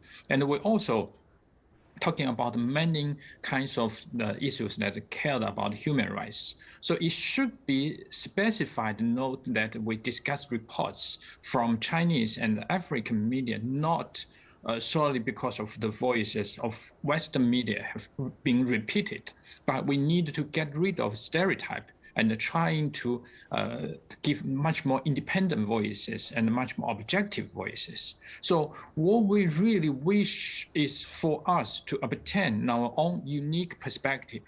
We have more objective and balanced standards. That's why Chinese and African media should strengthen deep level cooperations in order to gain more attentions and get more audience from global society. I see Professor Kagwanja is also joining us here on the forum. And I want to hear from you, Professor, because you have an extensive experience in dealing with Africa's and China's issues. And I want to hear about your views and your comments in terms of changing the narrative. How do we make our narrative stronger? How do we, what is your assessment of our media in shaping global public opinion? Thank you very much. There are 2 things that we must pay attention to. One, China and Africa are negotiating a relationship between 2 civilizations that are miles apart. And that poses its own challenges. Therefore, we have our own issues to deal with, which are legitimate and genuine. The second level of challenges is a raft of propaganda about that relationship, arising from our historical relationship with our traditional partners and the role that China is playing in Africa today. For example, you'll notice that from 2017, and more precisely 2018, when China put the second tranche of $60 billion to uplift Africa from poverty and underdevelopment. Right. Immediately it was caught up with some terms like debt trap, debt burden, neocolonialism and all that. And it was hyped up. So as media, we must cut through this propaganda and focus on genuine issues that are going to enable us as 2 civilizations to forge a useful union. The day before, yesterday, we launched a report on Belt and Road Initiative in Kenya, its impact over the last 2 years. And the conclusions and the figures were speaking for themselves, that African economies have grown by 50% from what they were a decade ago. And that's not a mean achievement. So we count the gains that are coming from this partnership, and we explore the challenges that we are facing as two civilizations, and discount propaganda and other negative presentation of our relationship. All right. There is a comment here from Sunday Ngalande, who's joining us online, and he's asking, in addition to the concepts of objectivity, impartiality, and justice mentioned by Mr. Huang, how do you think CMG and Africa should handle the authenticity of messages from both China and Africa, given the distortions from Western media? I'll put that to members of the panel who wants to pick up on that question. Mr. Liam? Sorry, can you repeat the question? The question is, how do you think CMG and Africa should handle the authenticity of messages from both China and Africa, given the distortions from Western media? Oh, okay. Just I mentioned before, yes, we saw there was quite a huge amount of the good quality content from Africa. But frankly speaking, in China, there was not so much transportations or transmission from those Africa continent to China. So I think in the near future, we should be funding more those corporations.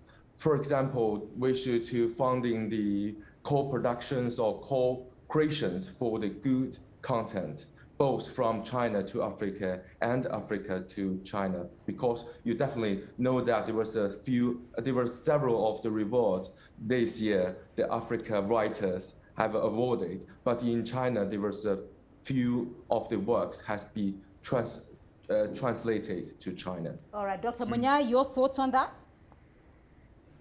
I think it's a question of us living up to an evidence-based reporting, a people-centered, and ensuring that you keep to the narratives of the people on the ground, and really avoid misrepresentation, particularly in terms of the visuals. As you can see, without naming global news broadcasts, there's a tendency to focus on the negative pictures. Yes, we have problems, but our media, both Chinese and Africans, have to have a balanced reporting that requires and calls upon us as people to channel our energy, as we did during the liberation struggle, to center on development, to focus on new issues. The world is moving fast. We are entering into the fourth industrial revolution, and there is a different way of reporting than your first, second, and third industrial revolutions. And therefore, moving with modernization, learning from what China is doing, and ensure that Africa does the same, copying what makes a sense for African environment and conditions. I think that's what is central for our African media, those who are covering the events on the ground. Right, Dr. Rioba and Professor Joe, I want to get your view on technology, because we've talked a lot about, as Dr. Munya has mentioned, 5G, artificial intelligence, and all that. I mean, the role of technology, because the present and the future is technology, and this has created a lot of platforms, a multitude of platforms. As a media expert, though, Dr. Rioba, how do you find your voice in an environment with so much choice? Beatrice, I don't know whether I got your question properly. There's the issue of technology on one hand, but then there's the issue of choice. There is the proliferation of platforms as a result of technology. and hence you have Yes. a lot of choice as audiences. So as an individual, how do you find your voice? How does your broadcaster find its voice in the middle of all this technological innovation? In fact, that's what calls for creativity. In my earlier presentation, I mentioned something.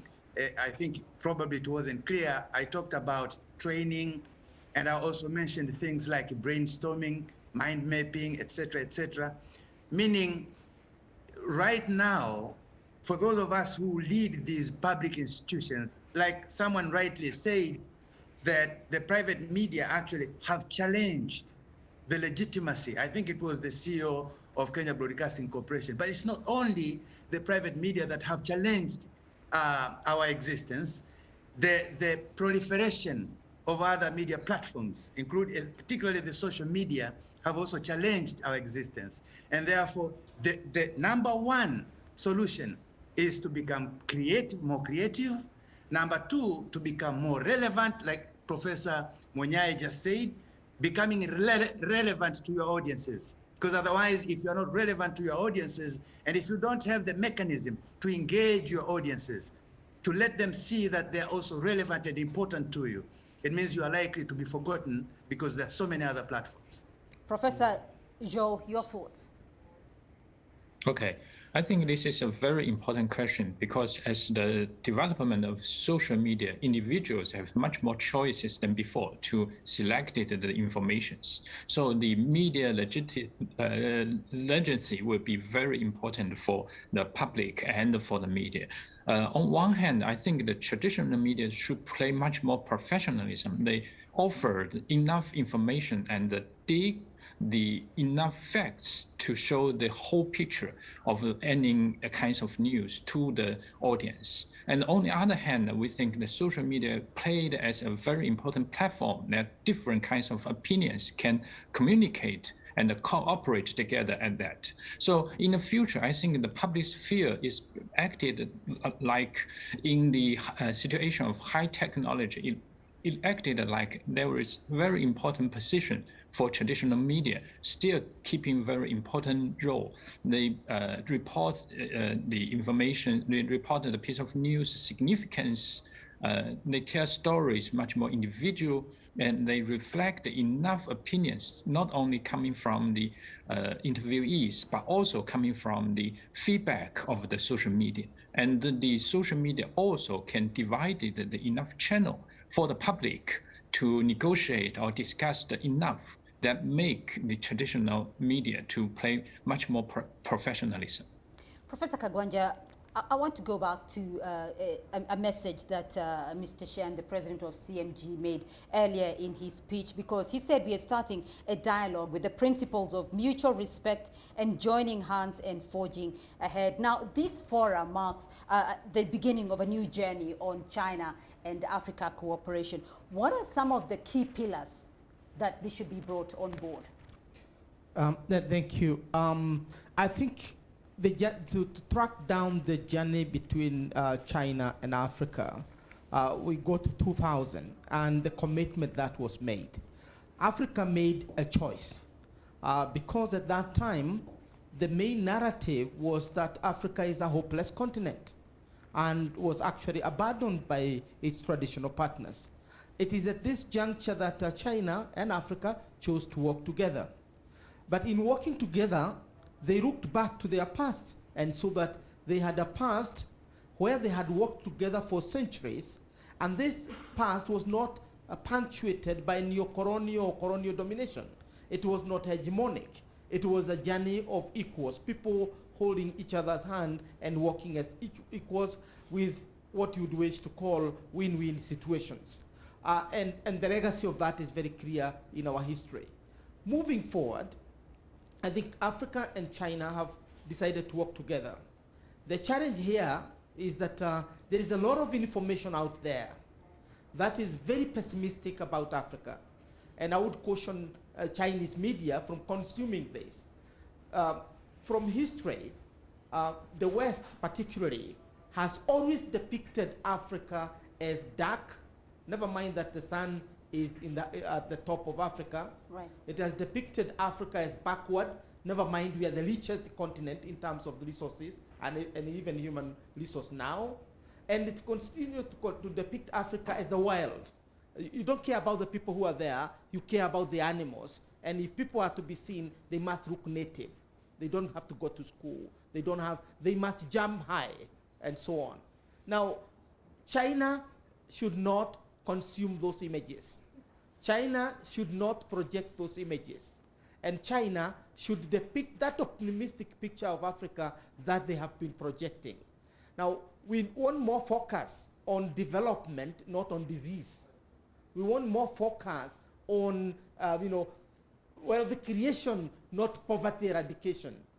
Because the way we position our language, the way we talk about Africa is the one that is going to ensure that we are on the principles of equal civilizations, mutually respecting, win-win situation, and therefore building what President Xi Jinping calls a community of shared destiny and prosperity, I should add. Therefore, those principles that we aspire to must abandon a history that depicted Africa negatively.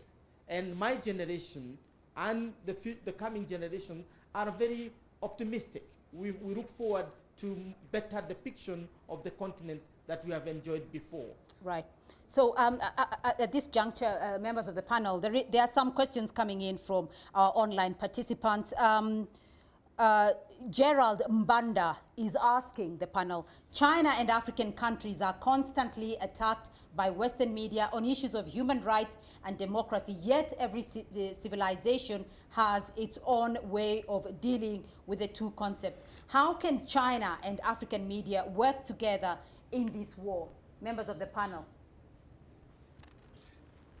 If I may go first, I think it's a question of ensuring that we respond through exposing what's happening in the Western world as we speak.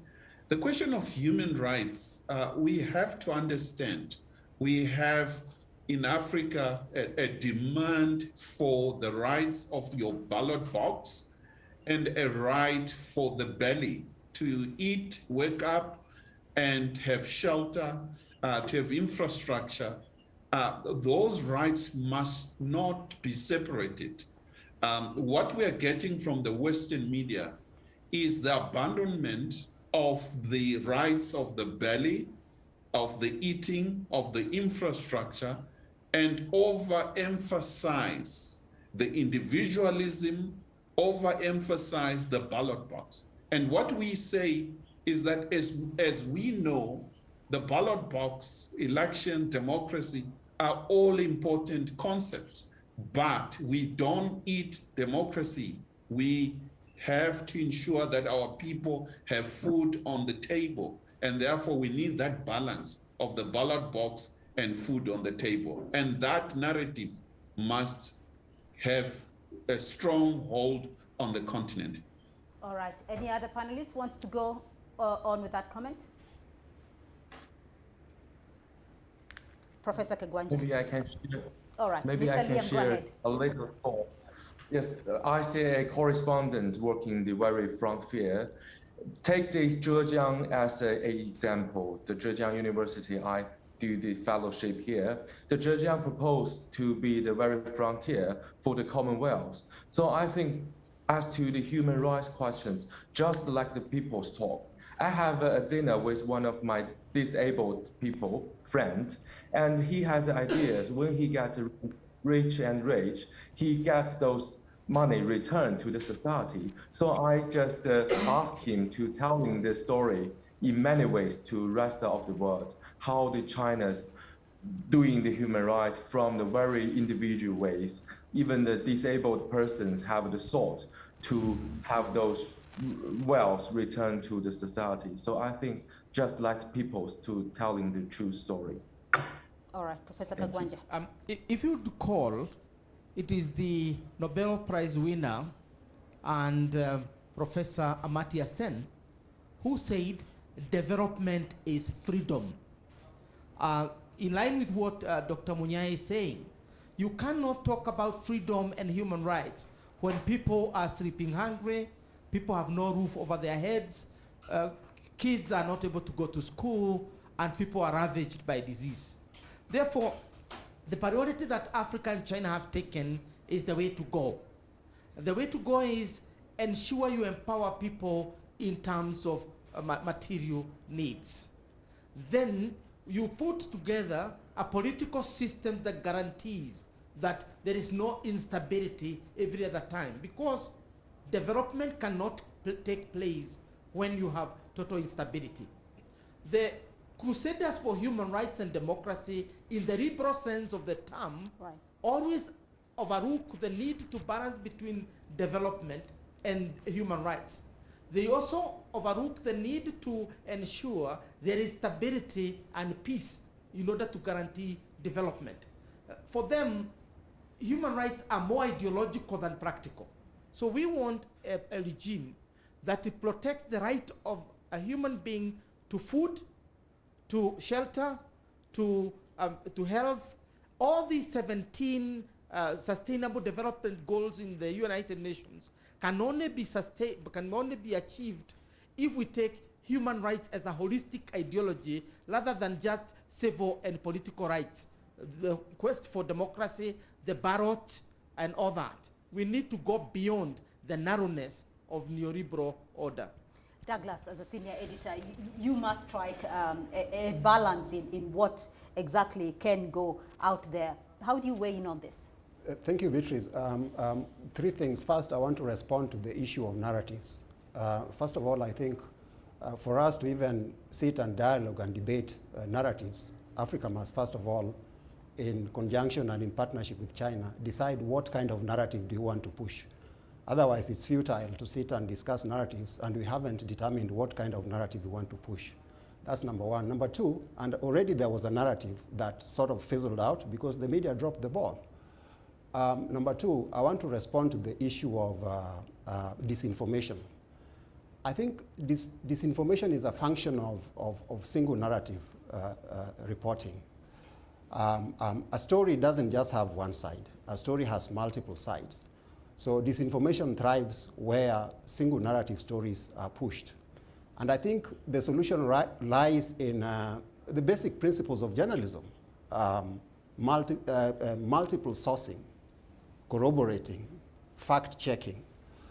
The problem is that, and I saw this with COVID, that journalists are now bombarded.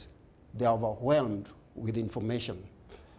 That is number one. Number two, there is also urgency in putting out a story. So you have many stories that are being put out that are not properly checked. And this open windows and doors for disinformation to thrive. And this is also because of the nature of the media as we have it. Now, the other issue that has come up that I also want to touch on is that the youth are the most dominant consumers of online media. And the youth, particularly African youth, should not be misconstrued to be just about entertainment. I think African young people want to be engineers. They want to be doctors. They want to be pharmacists.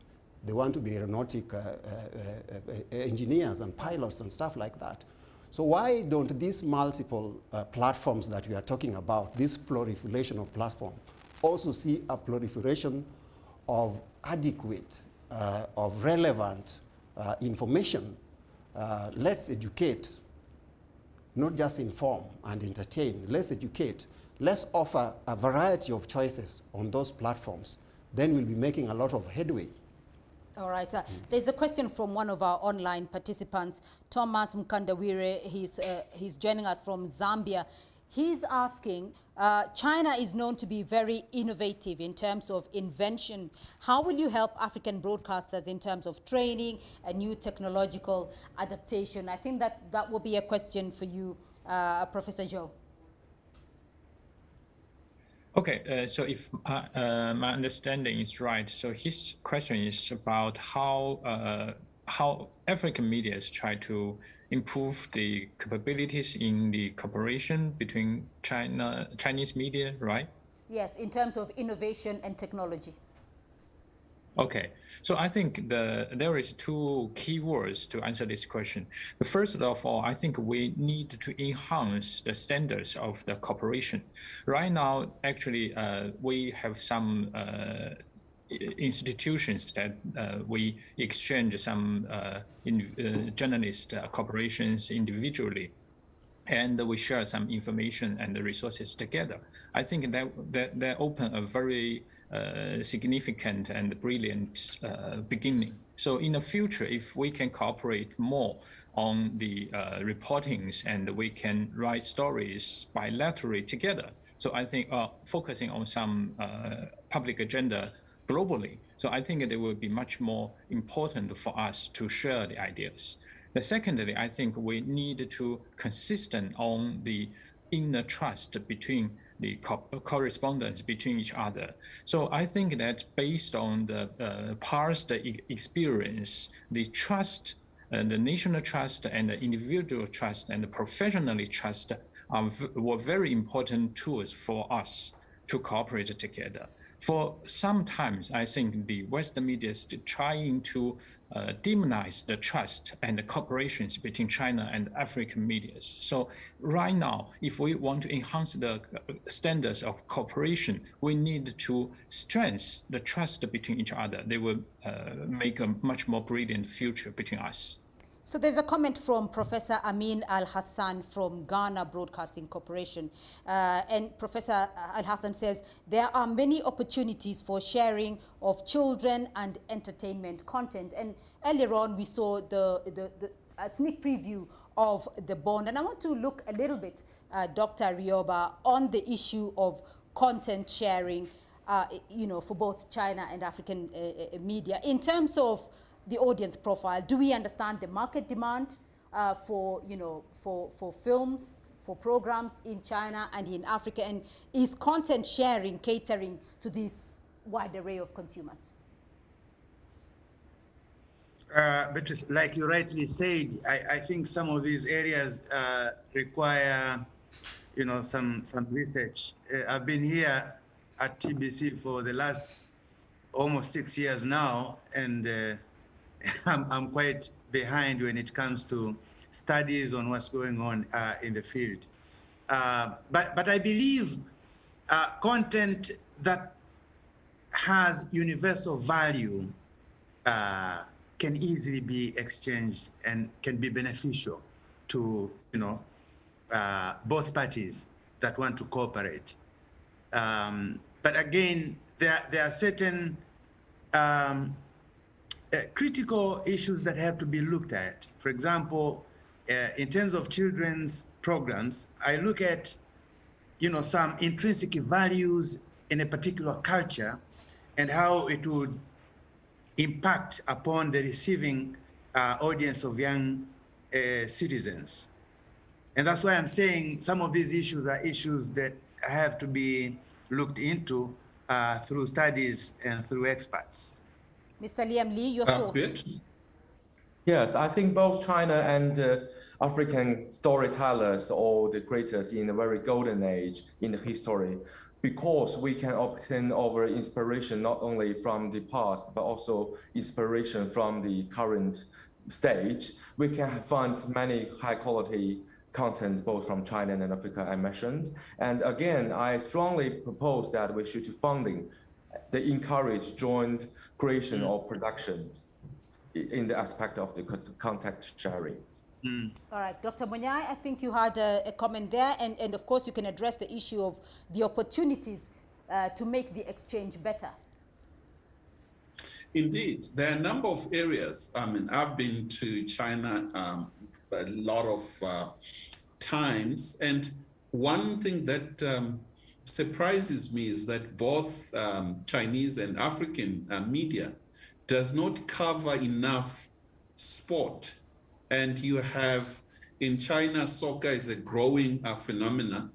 And you see Chinese teams, I mean, they buy Africans from European teams. And there hasn't been any direct Chinese and African soccer leagues exchange and coverage, and quite a number of other areas where I think the media can broaden the scope and have direct exchanges of views and images that reinforce cooperation and avoid a tendency, which is psychological, that anything that is best, it has to be made in UK, it has to be made in America. That we can have best players that are coming directly from Africa to China and from China to Africa. So there is a comment, a question from Gloria Mukamano. She's joining us online. She's an online participant. She's asking members of the panel, when you thoroughly observe what is written in Western media on Africa and China, you get the sense of a hidden agenda of either demoralizing or misleading the modest milestones that have been made over the years. I would like to hear from our distinguished panelists. What should Africa and China do to tackle these challenges? Maybe let me come in here. In 1997, I did a study in Europe. I was comparing attitudes of the British and Danish journalists towards Africa. So my study was basically about the image of Africa in Europe. And that's where I was able to establish that someone who would like to dominate you, first of all, they would dominate you through certain narratives. So, and that's why in the Western media, you would hear, sentences like, they're telling you a story, they're giving, in the news, they will say, in the tiny, war-torn, poverty-stricken, AIDS-ravaged Central African country of somewhere. All those adjectives are put deliberately to put you down permanently so that you feel you are always inferior.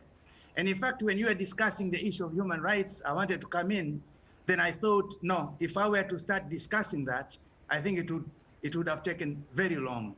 Last year, when we had elections, an ambassador from one of those Western countries actually said publicly that we are following your elections, and if your elections will not be free and fair, there will be consequences. And then on my program, I normally run a program at TBC, and we discussed that issue. We said his country was in trouble. The reigning president was saying he wasn't going to accept the results of in those elections, and there were lots of other problems. And I thought we said during the discussions that the ambassador should rather focus on the problems in his own country than to actually direct what we in Tanzania should do. So all those issues of image creation, these are done deliberately. So it's not by mistake. All right. But I think, Beatrice, also, if yes. I may just jump in there, I think we have a lot of work to do here in terms of overhauling what is basically entrenched and has almost become even cultural. One of the key questions is who trains our journalists? It's mostly Western educated professors. Most of our African journalists go to Western colleges. So these things Dr. Rioba is talking about is instilled through an education system that may require an overhaul. That's number one. Number two, I think there is a mistrust, and African state broadcasters need to really work hard on this.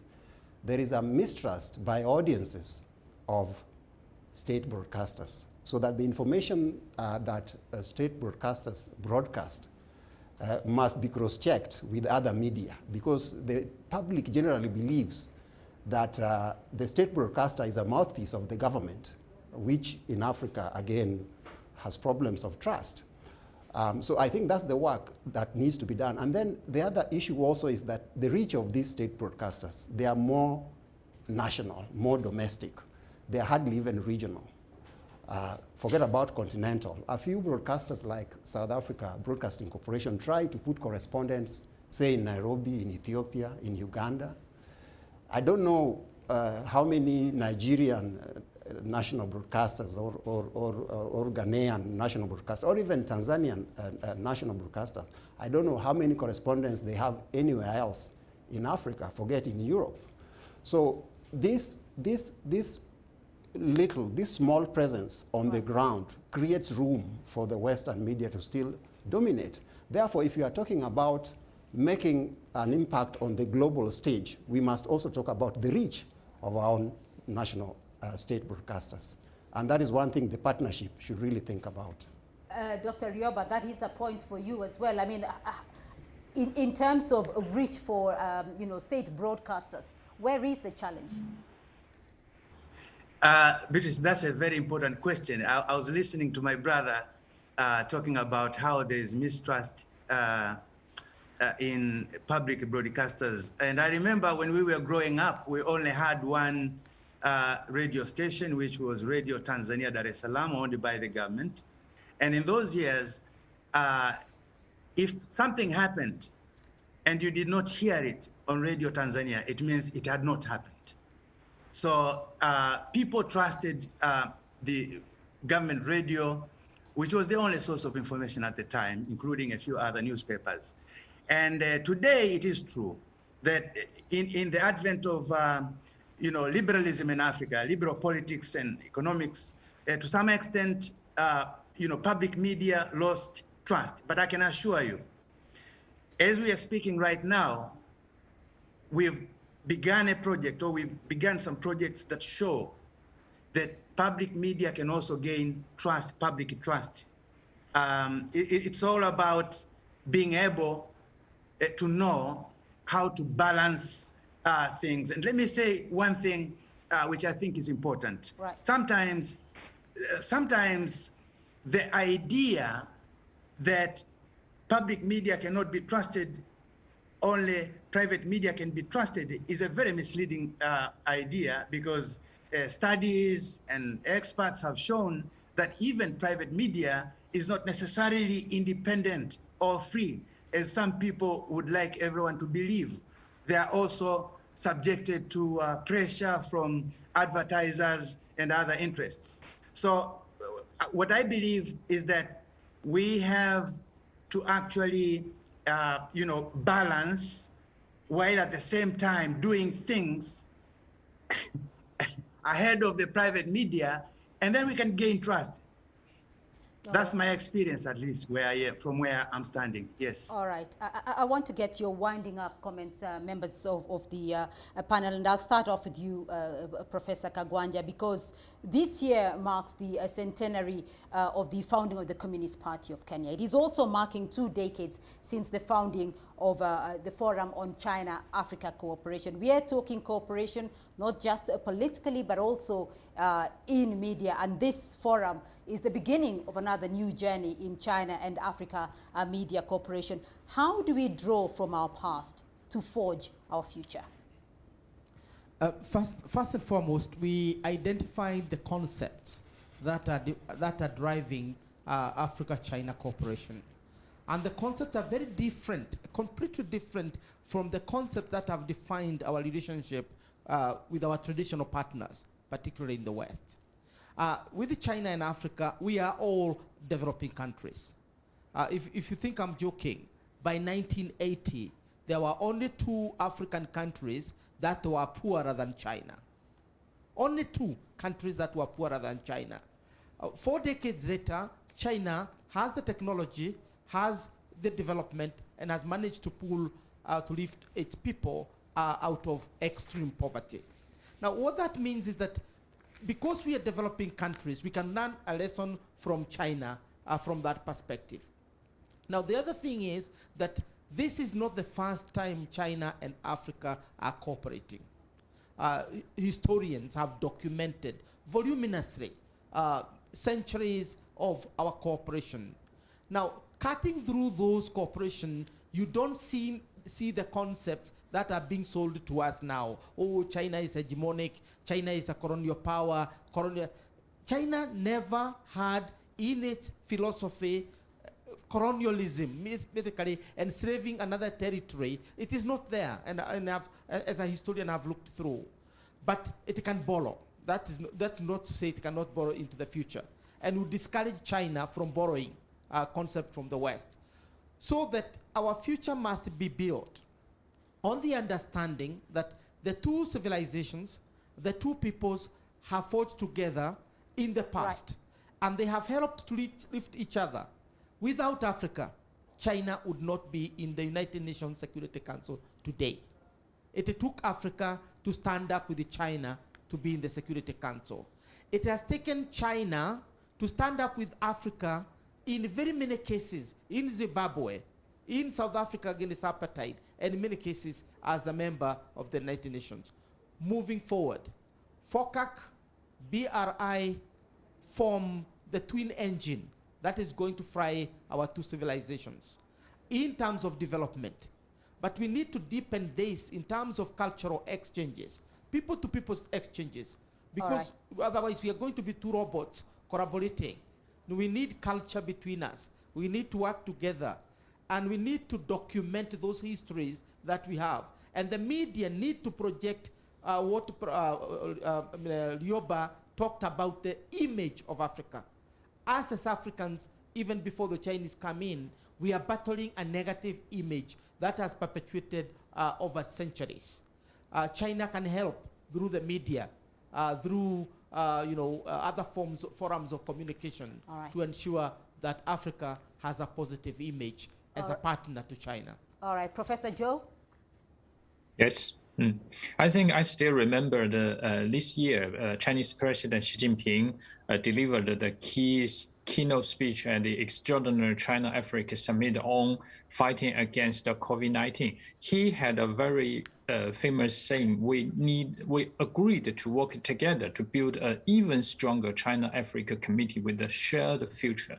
So I think the past give us very good experience to make the consensus of the independent and liberation and the cooperation of FOCAC based on the consensus of the development. So in the future, I think the cooperation also need to build on the consensus of the future. So the narrative of Chinese and African media should seeking more consensus, and we needed to enhance the standards of trust, and we needed to use more true stories and more facts to make us know each other and make us be much closer relatives in the future. Dr. Rioba? First of all, I should thank you and I should thank the organizers for this important forum. And I'm sure this is just the beginning of our conversation. And I'm sure this conversation will continue. And I still recall the 4 questions that Professor Amin Al-Hassan put forward during our discussions. These are quite important questions, and I'm sure we will think as a way forward on how to address them. Thank you. Dr. Bonyai. Likewise, I'd like to thank the organizers for these important discussions. We expect more such lively debates. And I think for the media, it must be a people-centered media. It must be a developmental media that value its people, its civilization, and work for the betterment of Africa, China, and the world. I thank you. Douglas, you have the final word. Thank you very much, Beatrice. I think for me as a journalist, in the partnership, I would like to see more training, more technical cooperation.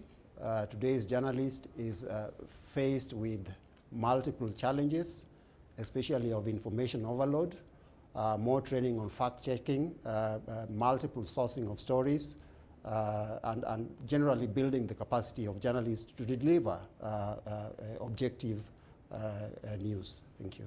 All right, thank you very much indeed, Douglas. Well, we've listened to each other, deliberated, and arrived at several decisions. It is now time to concretize our ideas, our thoughts, and our aspirations. CMG and its 36 African media partners represented here now formally issue a joint declaration of our African partners CMG Media Cooperation Forum 2021.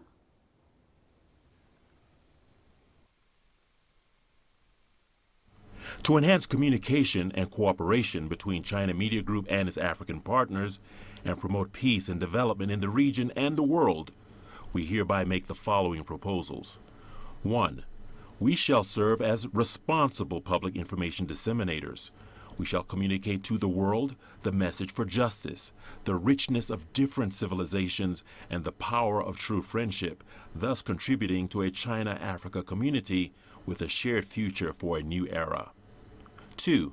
We shall take a proactive approach to promote the voices of African and Chinese media in global discourse and enhance their influence so that they can play a greater role in shaping global public opinion and communication. 3. We will further strengthen communication in areas including media technology, media industry, and new media. We shall proactively adapt to communication trends powered by mobile media, social networking, and video-based content. We shall work together to bridge the digital divide. November 26, 2021. Signatories of the joint declaration are Tele Benin, Botswana Television, Botswana Guardian, Radio Television de Burkina, Burkina Faso, National Radio and Television Burundi, Best Entertainment Television Burundi, Afrique Media Cameroon, Digital Radio Television Congo, Radio Division Television Ivoirian Côte d'Ivoire, La Nation Djibouti, iAfrica Gambia, Ghana Broadcasting Corporation, Kenya Broadcasting Corporation, Capital FM Kenya, The News Liberia, Libyan Organization for Independent Media, Television Malagasy Madagascar, Croissance Afrique Mali, Soiku Televisião Mozambique, Nigeria Television Authority, Channels TV Nigeria, Leadership Nigeria, China Economy Magazine Nigeria, Daybreak Nigeria, Nigeria Union of Journalists, RTV 10 Rwanda, China Africa Review Rwanda, Agence de Presse Sénégalaise Senegal, Seneweb Senegal, Independent Media South Africa, Tanzania Broadcasting Corporation, Africa Media Group Limited Tanzania, Zambia National Broadcasting Corporation, 5FM Zambia, Zimbabwe Broadcasting Corporation, The Herald Zimbabwe.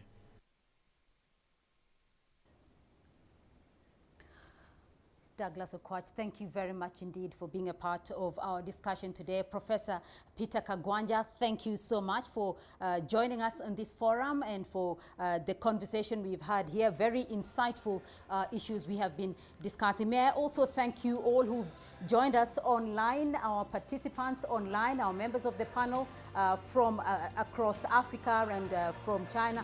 Thank you all for being a part of this conversation, and the journey begins now in China and Africa Media Cooperation. We will continue with this as a result of this momentous occasion. Ladies and gentlemen, we have now come to the end of our Africa Partners CMG Media Cooperation Forum 2021. Now, with this launch, we have together opened the doors to a new era of media cooperation and partnership that is aligned with the framework of FOCAC. Through it, we envision a more integrated and stronger China-Africa community. In Africa, we say, when the root is deep, there is no reason to fear the wind. We look forward to seeing you again next time. Thank you. Goodbye.